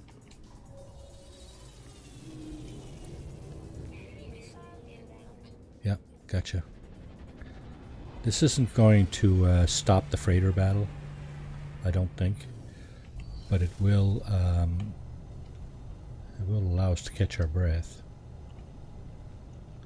I wonder. What do you got in the box, boys? Nothing, eh? Thought so. Okay. So this was a bit of a mistake.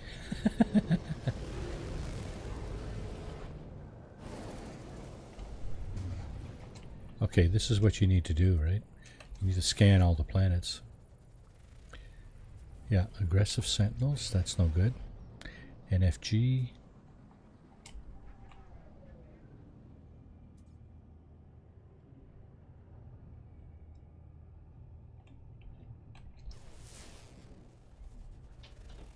Xeno colony, aggressive sentinels, NFG.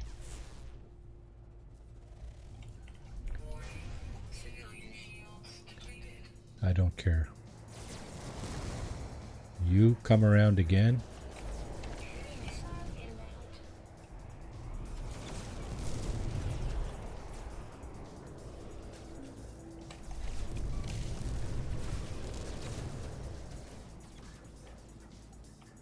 More this way. I dare you. 6 anti-freighter torpedoes. Now they're not coming at me. Yeah, I didn't appreciate that very much at all. Can you tell? Alright, let's see. 800 light years. Yeah, didn't appreciate that at all. G5 with water. It's got full complement of planets. Let's try that. Nothing peculiar here, but hey, maybe that's good. I think this time we'll pull in our freighter and get in our freighter. Do this from the probe instead of doing what we just tried.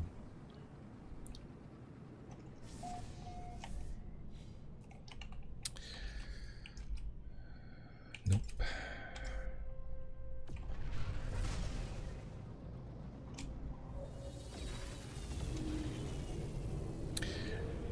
Yeah, so farming simulator. Wednesday will be the regular Fallout 76 run. We're getting near to the end of that season as well. I think it ends on September 3rd. So we're about 10 days away.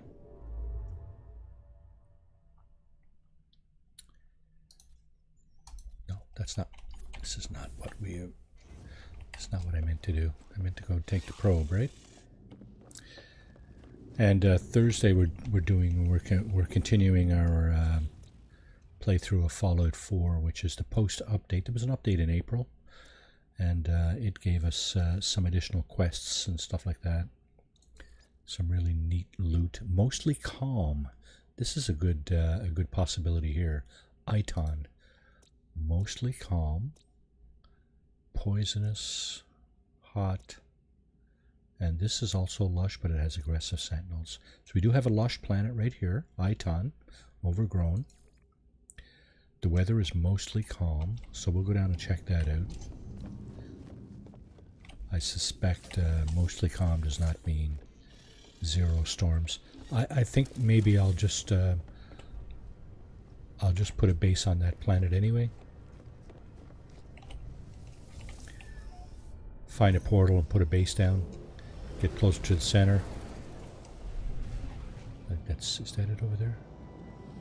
Yes. Okay. I think that's what I'll do. I'll put a base down here anyway, just to hurry things along a little bit.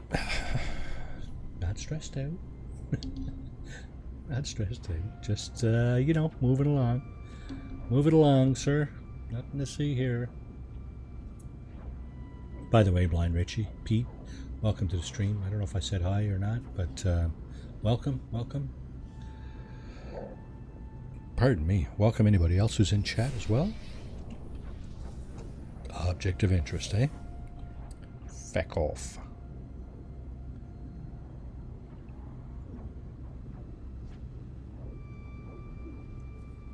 Yeah, I think I'm going to go right to the crunch here and distress signals. I only got 4 of these. I'm going to have to make good use of those then.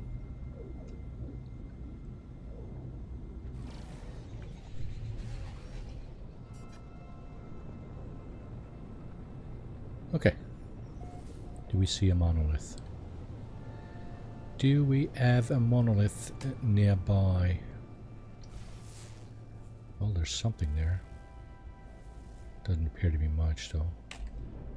Stick in the mud. If I can avoid using one of those last 4 maps. I mean, I can get more, obviously.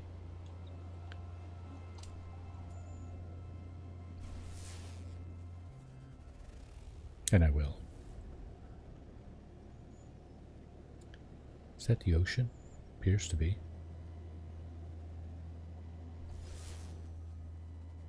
Okay, looks like we have to find one for ourselves with the map. Well, we don't have to, but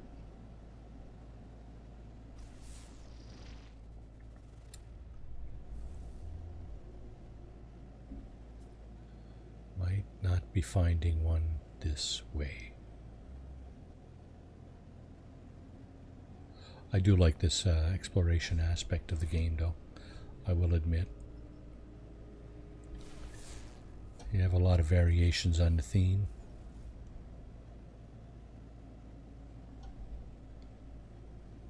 We might find out if there's nasty storms here too. I will put a base down here regardless, I think.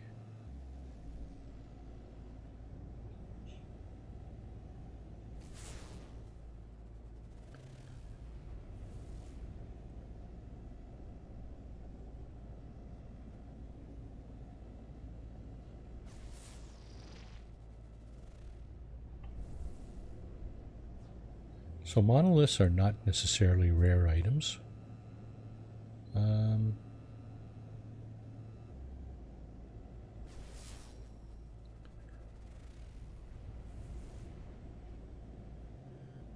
There's a shelter. There's another one. Well, actually, that's a holographic comms tower. What do we got over this way? Minor settlement beacon. There's a ancient ruin.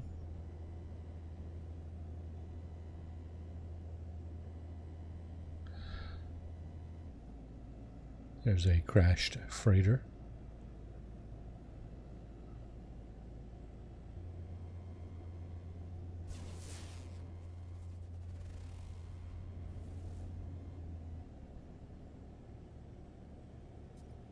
I may have skipped one or more of those buildings by virtue of not having seen it. Skip by my viewfinder here, my visual range, as opposed to the screen. There's another shelter. Yeah, I think it's time. It's time we pulled out the old map. The old map trick. Missed it by that much.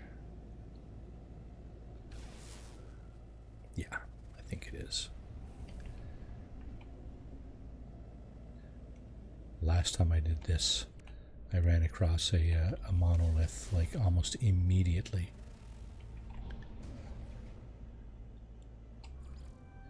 Alien artifact. That's not what we're looking for.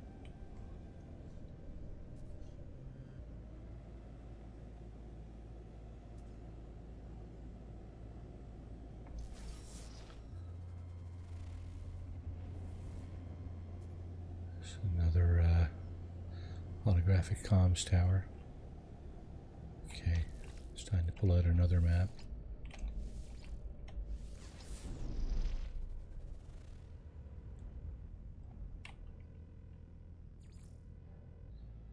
What have we got over here? Huh, a settlement. Here's a settlement. This is a little rare to come across, but they're out there. There are any number of settlements on a planet. So, hey, what's that? Ancient plaque. Okay, 0 for 2. 0 for 2 on the monolith side. Monolith search.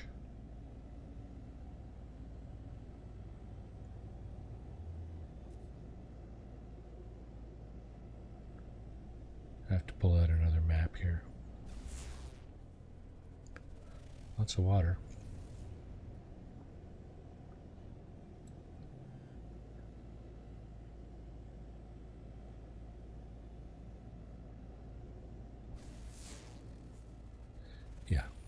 Okay. Oh, there's an archive just materialized in front of us like that. Noise. It's not what we're looking for, though. We're looking for a monolith. And the reason being, it will help us identify the location of a portal.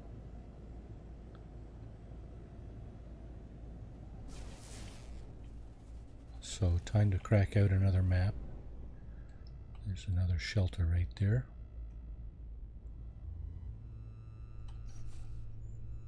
Nope. Sky.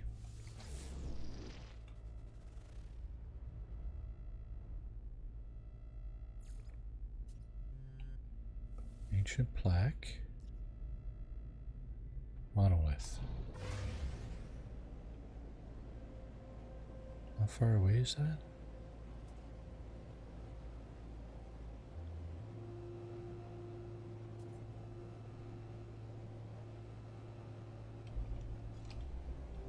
I don't know how far away that is. 389 kiloseconds? It's hours, isn't it? Since when did we measure things in kiloseconds? Okay. Yeah, it was far. On the other side of the planet.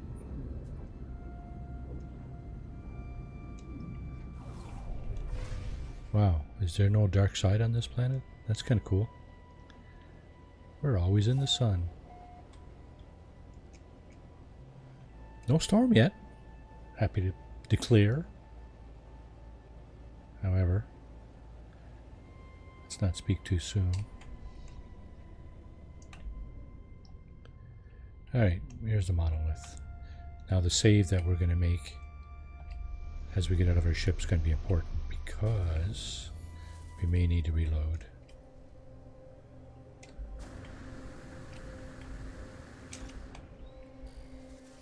Ashes of what? Something. Monoliths, the smell of burnt metal, heavy industry, strange ruins, swirl and transform, forcing an image deep into my mind. First spawn gives help to the worker. The first spawn, blah blah. The work shy. I look into the past. I see a small bleak figure, silhouetted by the light of forge and industriously hammering armor. Next to it, a cloak companion idly watches, seemingly content to avoid the work. Both life forms stare at me. I must choose. Choose the worker. Let's choose the worker. I have pleased the place of spirits. My equipment is filled with a strange power. So we get a second interaction. That's exactly what we need. Because now we can locate a portal.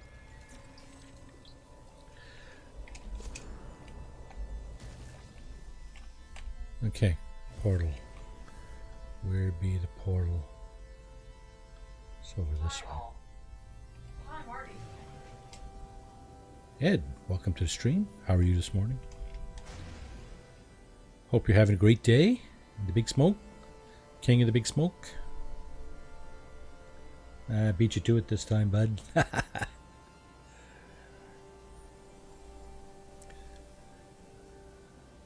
No, King of the Big Smoke sounds too, pretentious. How about Baron of the Big Smoke? What was it you called me?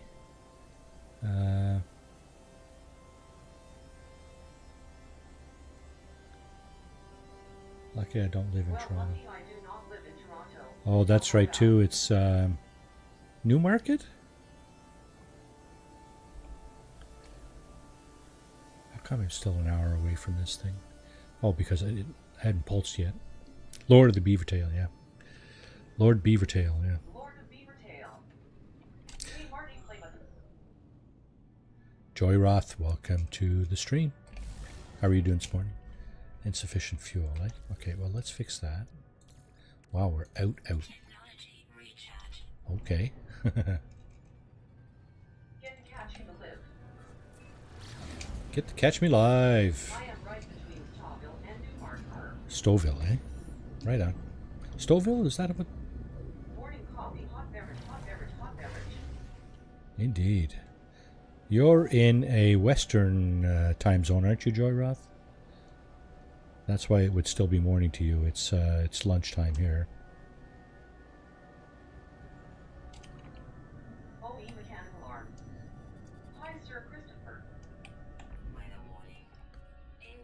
Oh yeah, just what I feared.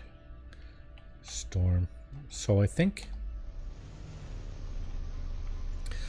this space is going to be really small. That's nice. I think Colorado is a lot like Alberta in the terrain, and I've been to Alberta a few times. I really like it. It's a beautiful country.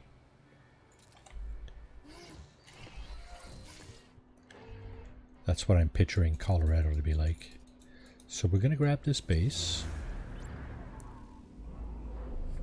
I'm not caring about the weather anymore. I want to get to the center now and through. So, yeah. And we're just going to rename this. Search the archives. Oh, I'm getting that crap now. That's not what I wanted to do. Jason is in Colorado as well, I believe, yeah.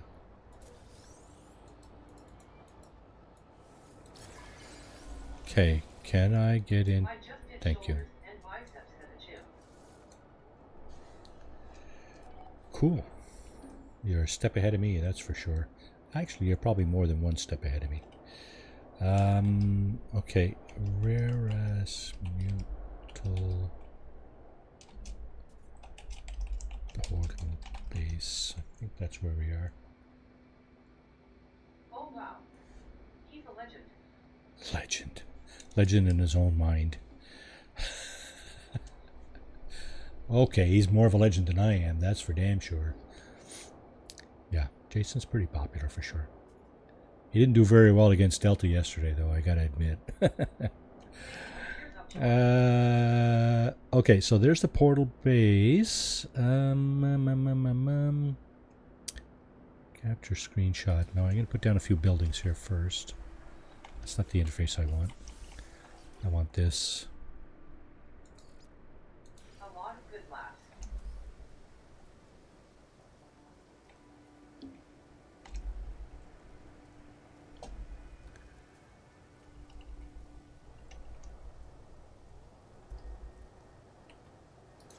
Screwed that up.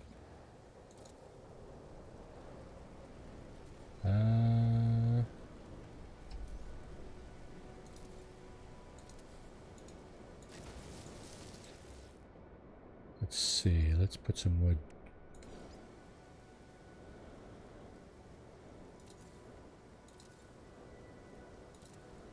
Let's put some wood walls up. Let's put some roofing here before I die. I'm probably going to die anyway, but...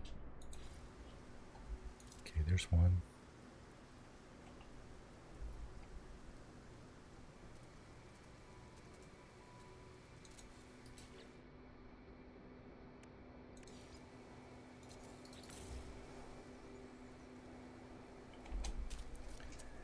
I should be okay from the storm here. Oh, the storm's clearing anyway. Well, ain't that kind of useful? Eh?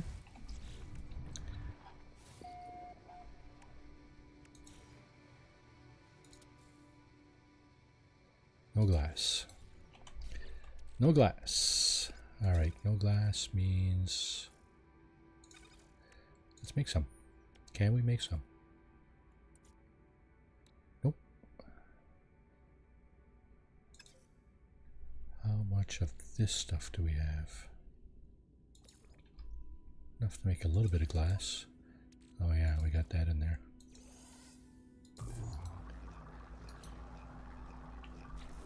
What else do I need for the roof? Roof. Oh, ferrite dust. Dang. Yeah, I thought we had a little bit of this too. This converts to ferrite dust.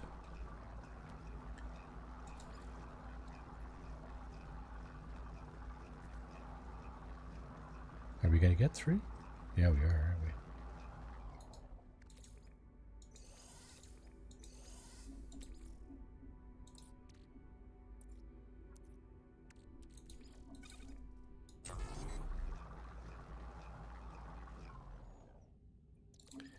Nice.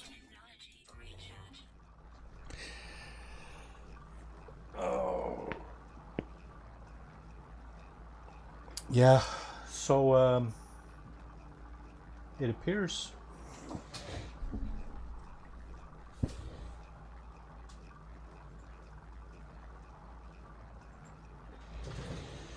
Elan Paul has been working on his speed run all morning. The last I heard was a 56-minute run live on stream. He's doing another one now. It's looking really good, I think. He's about an hour into it, so he's probably going to close it out in the next 10 or 15 minutes. Yeah, he's very well organized. I think he knows exactly what he's doing. He's got it down to a science. Very organized, very methodical. The boys are going to have a hard time beating that.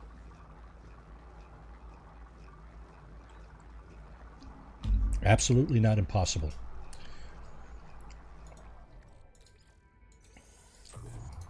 But for sure, going to have a hard time beating it. Okay, let's get back here, and I wanted to put another window there. I need a door here. Pardon me. Oh, pure ferrite. What? Stop doing that. What's this stuff?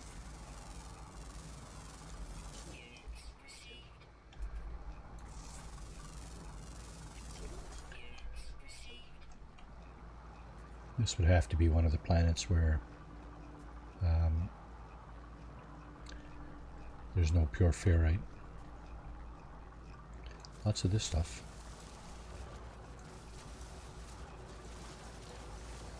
Okay, let me see. Let's pick this up. Put it in here. I think that's the front. Let's check. And indeed it is. Okay, I don't think I'm going to dick around with any other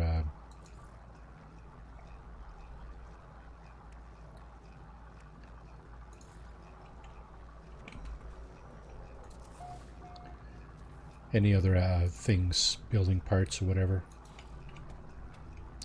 Not for this particular building. You know what, let's put a skylight in. Okay, we are out of the elements now for sure.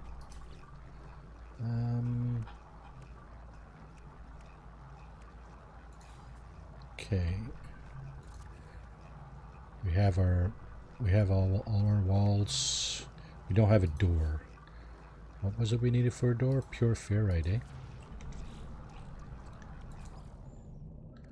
Okay, well, let's just throw that in there. How much pure ferrite? Okay, we needed 7.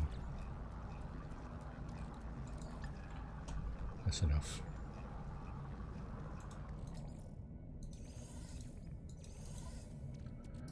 Okay. Oh, what was that? Geode. Oh, more ferrite dust. Yay. Put that back over here. We're going to need this space for our exosuit shortly.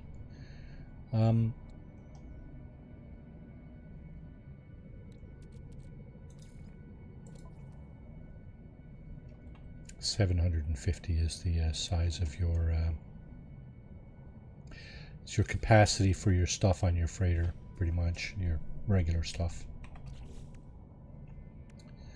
Okay, a door. There's the door. Base computer archives. Nah. I'm a slightly off center here, but it's alright for me. Let's charge these glyphs then, shall we?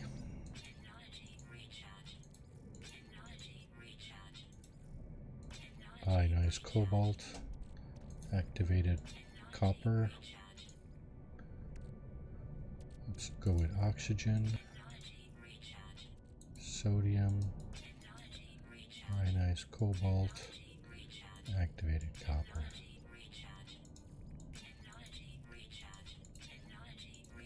Hopefully that will allow me to charge all the glyphs completely. We'll find out in 4, 3, 2, 1. Yeah, traveler detected. Okay, we're going to activate the portal. And, of course, enter all the first glyph all 12 times, get an error, and yet the portal still works, bringing us much closer to the center. That's how people do it, right? Now, when we get there, we're still going to need to do a little bit of work to traverse. Let's get this thing out of the way first, though.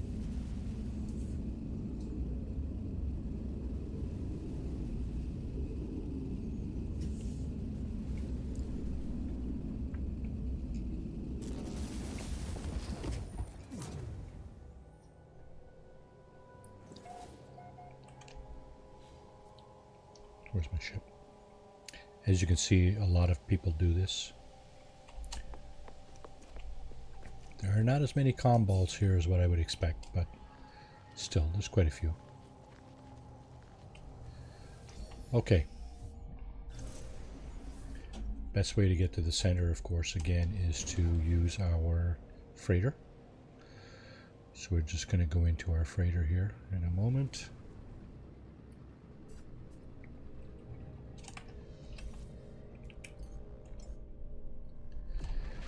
And we're going to get, it's going to take us a lot less time to get closer to the center in our freighter because of the range of the freighter as opposed to the range of the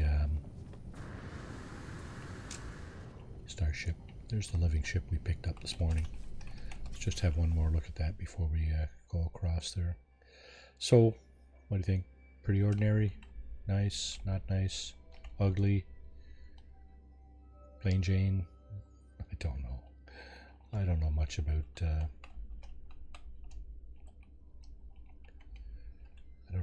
living ships. It's, you know, it's fine for me.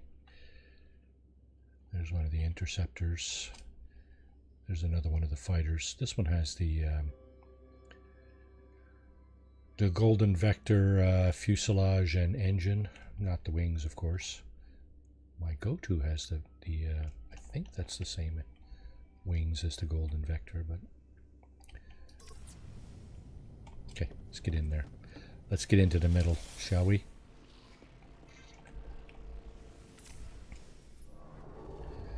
Alright, first thing we need to do is deactivate the auto routing. Look at the middle. Where's the middle? There it is. Now well, let's see. We are 5,493 light years from the center of the galaxy. The ship has a range of 3,000 and change. There's the center, right? There's no other stars closer than, well, say this one. But we don't have the range. Yes, we do. 2,454 light years, so we can actually get really, really close. I don't know which one takes you to the center. This is usually 2 hops, because if you try it the other way, with destination being galactic core, I think what you'll see is it doesn't necessarily take you to the closest star possible. Let's see.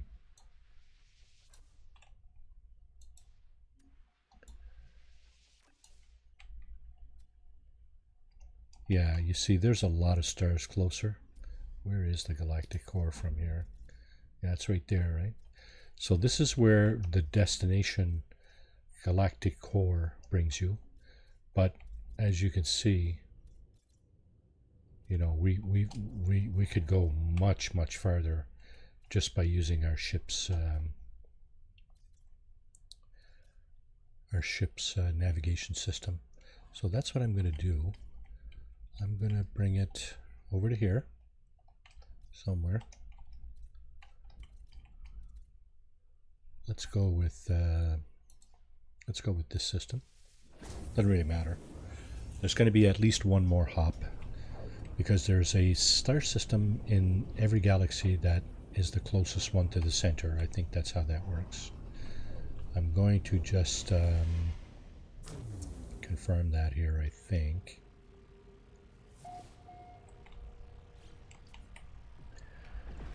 So if you open up your map and now point to the galactic core, I'm pretty sure it's still not taking us there. So it's telling me hyperdrive has no fuel. This may be the actual star system that I'm talking about, the one that's closest to that. Now I'm out of fuel, so I have to refuel my my hyperdrive. We're going to go to that system, galactic core.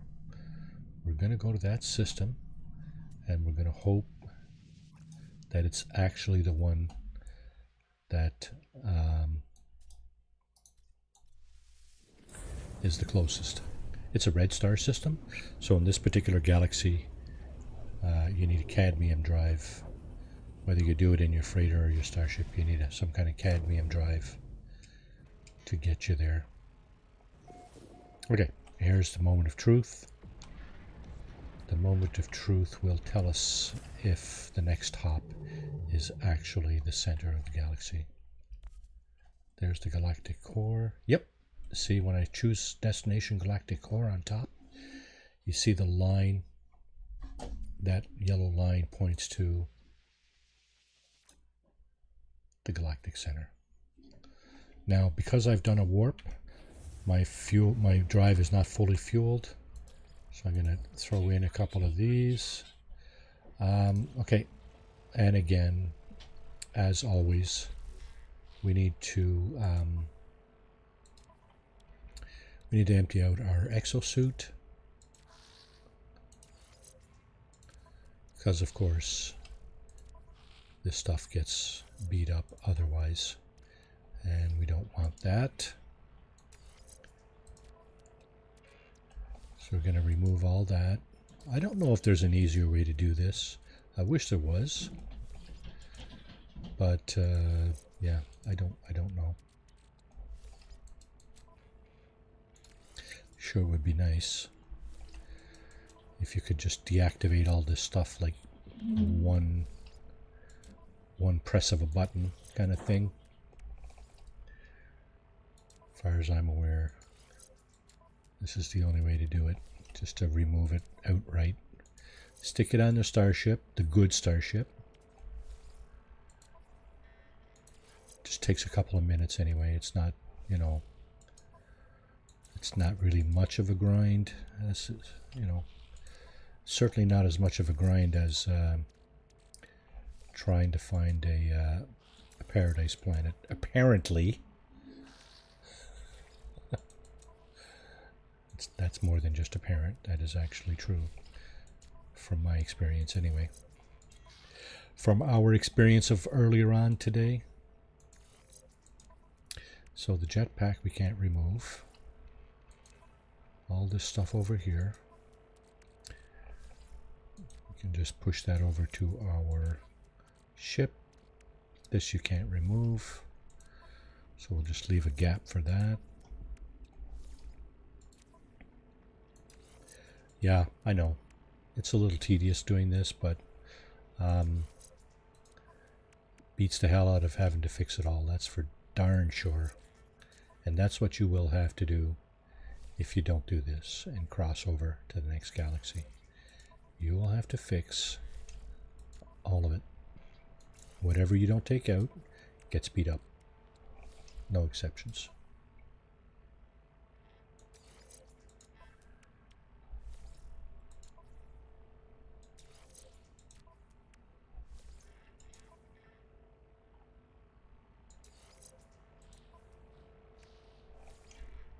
So, okay, we're done that. 2 other things we need to do. We need to swap out our multi-tool. Is this the good one? That's the one we use to traverse. Again, if we have our good multi-tool, all the stuff gets damaged on it. This tool, it's a crappy one that I pulled out somewhere, and the stuff is already all damaged on it, so we don't have to worry about it. The last thing is to get into a crappy ship that is already all beat up. This shuttle here might be the answer. Let's take a look. Yeah, so shields down. Everything here is damaged except for pulse engine, launch thruster, and you'll see what happens when we cross over. Those 2 things will be damaged when we end up crossing over. So our launch thrust, our hyperdrive is fueled. We have our multi-tool swapped out. We have our ship swapped out. We have our exosuit technology all removed. We're good to go. Rare as mutal. Oh, hang on a second. Where are we going? We are going to Ductinawira.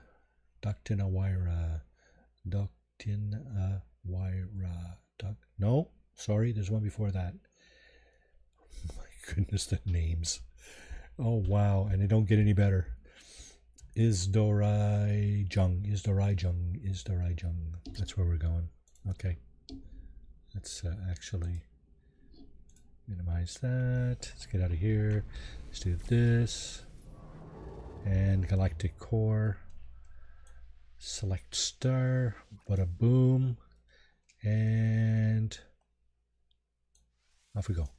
So a little 2-minute intermission here. Smoke me if you got him. No, actually,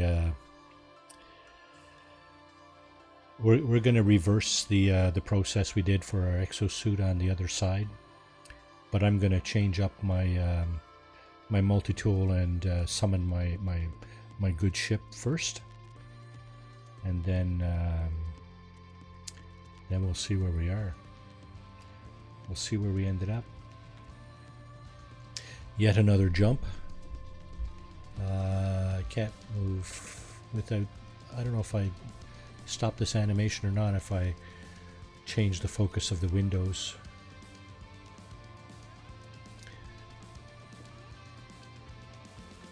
Let's just let it run.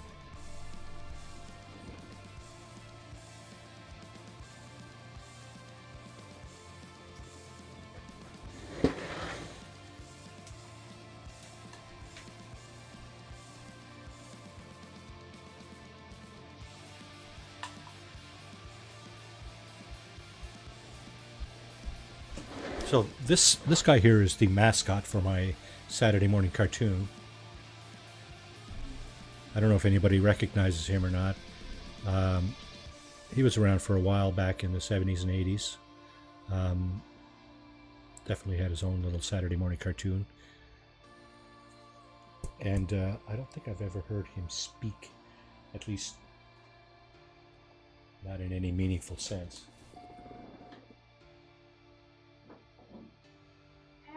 Waving at Marty 61 plays having a little personal loss today.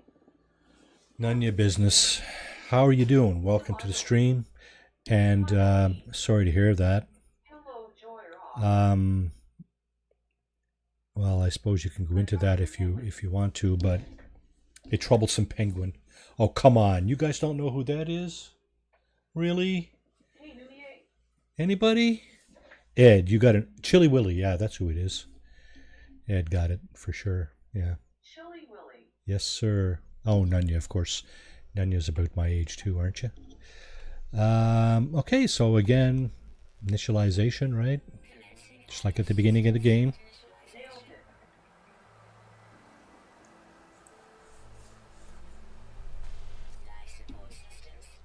Nailed it. Yep, very much so. Chili Willy, that was funny. There was always somebody trying to eat him or something, polar bear or something, wasn't it? And he would always manage to get away. Sort of like the Roadrunner, right? Or even Bugs Bunny for that matter. Tweety. Okay. This looks like a nice planet, but we have toxicity here. 17.3 index.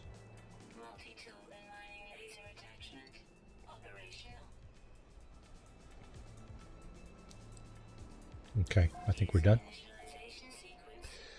So here we are. We're in the Nefteku Neiji system. And we need to do two things. We need to call in our, we need to change over our multi-tool, and we want to call in our good ship. Cannot land here. Why can you not land here? Can you land here? Okay, once you call in your ship, it then becomes available, and there's all our technology. Oh, wait, I want to show you what happens to your technology if you don't remove it or whatever. If you have some good technology... Is this the ship?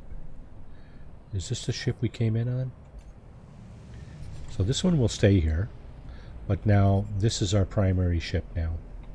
Is this the ship we summoned to get here? No, this is my S-class shuttle.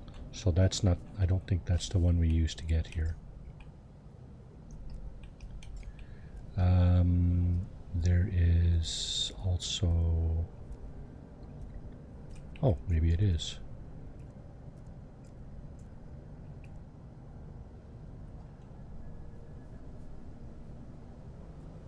Under a Rebel Star.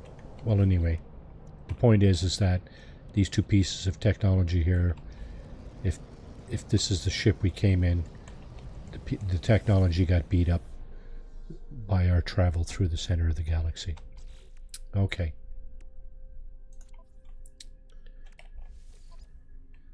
So Must be close to 20 years or more I have last seen Chili. oh, it's got to be way more than that. I don't think I've seen Chili Willy in, geez, over 30 years. And I used to watch cartoons with my kids. Back in the Woody Woodpecker days. Yeah, exactly, right? That was Universal Studios. It wasn't the same outfit. It wasn't Looney Tunes, as far as I remember. That's where I got that guy, at Universal Studios, I'm pretty sure. They got a nice park. They had a nice park down in Florida there, Orlando.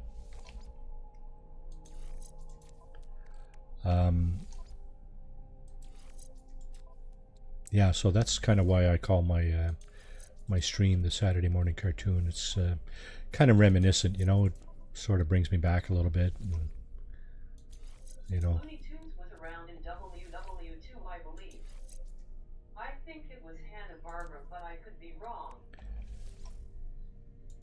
Yeah, yeah, and probably bought out by Universal at some point, right? You could actually be 100% correct on that. I don't know. Whatever the case, pretty sure it was a different different outfit than Looney Tunes,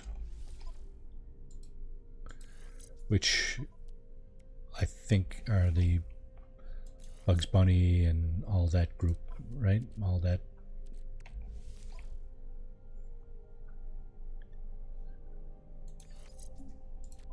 Okay.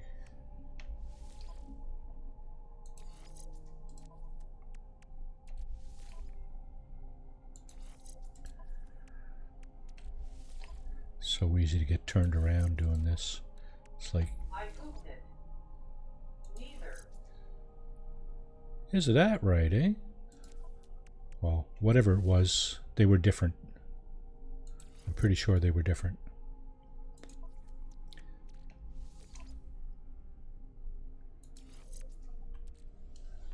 Bugs Bunny was Warner Brothers, I'm pretty sure.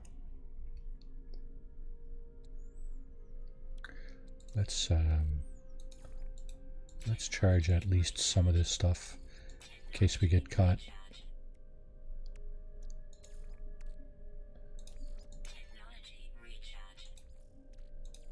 Walterland Studios.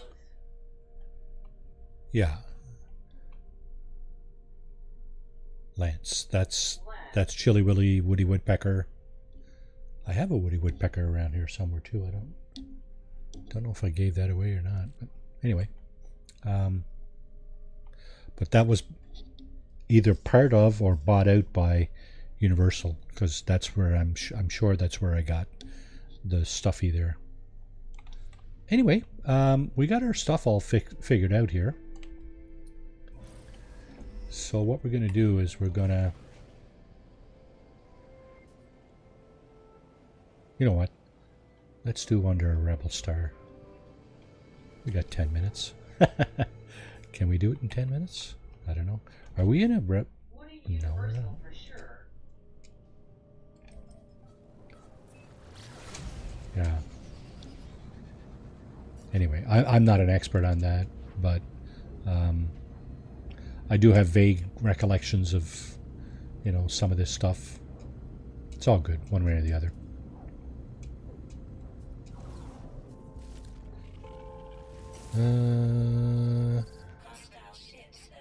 Oh, nice, eh?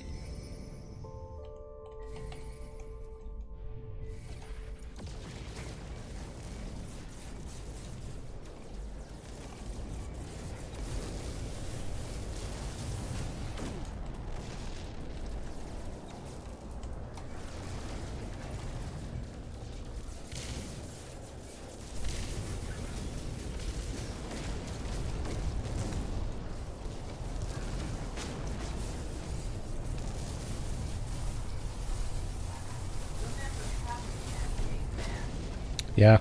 Or Silver Fox. Those some of my old favorites.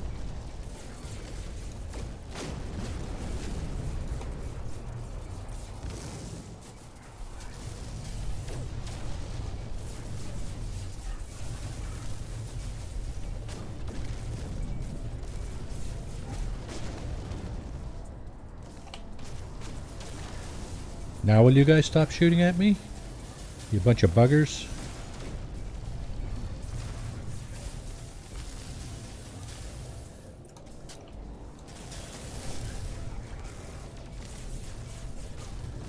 There you go. Shields. Shields are almost down, but survived that. Hostile ships defeated. Use C. Ship scanner. You wish to follow us to seize your freedom, to reject the grand lies of the Atlas. We shall see if you are worthy of the voice of freedom. Challenge the caller. I hear only static in reply, faint laughter echoing through the noise. Ha, ha, ha.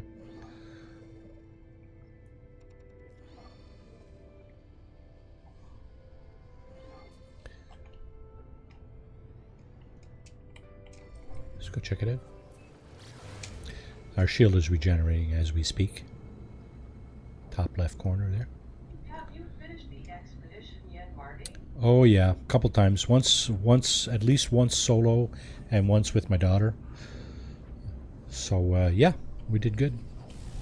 It is all about smashing bugs. Pretty much, yeah, pretty much. Smashing bugs and sentinels.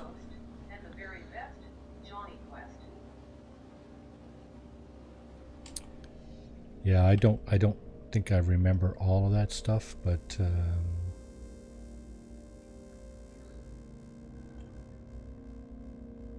okay. L-O-L-O-E.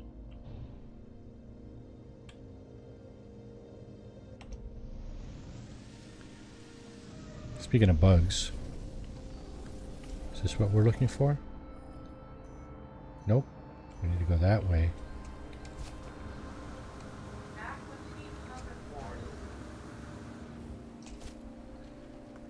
Again, I think I'm pretty sure Ed is at least my age.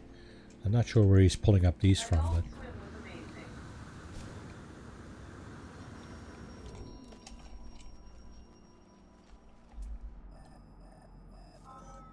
Oh, there it is. Okay. Must be a terminal inside the building.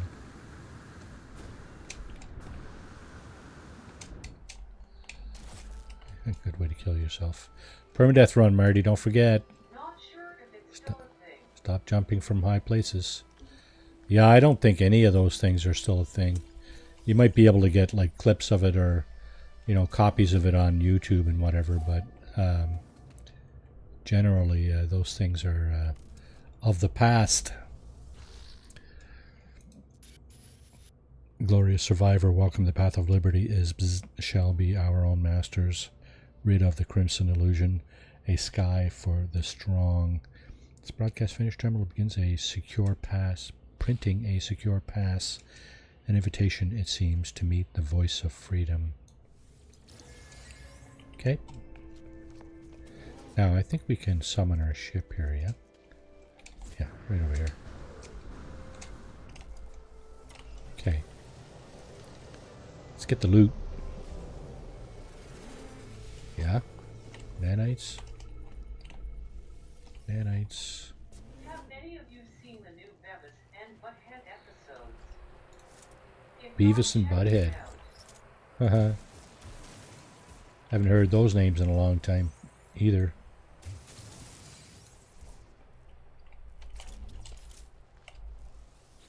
Okay, I gotta dismantle the solar ray because it's almost kind of in the way.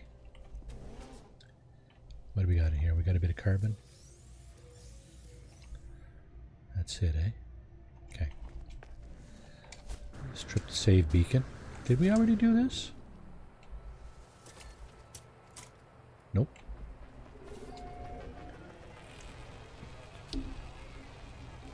Much love, humans. Hand pink waving. All right, are you heading out, Nanya? Or are you just saying hello? You've been here for a bit. Blissful weather, eh? Wow. This is a nice planet. Wait now, what does it say here? Bountiful? Yeah, blissful weather. This might be a... 07 thought you were going.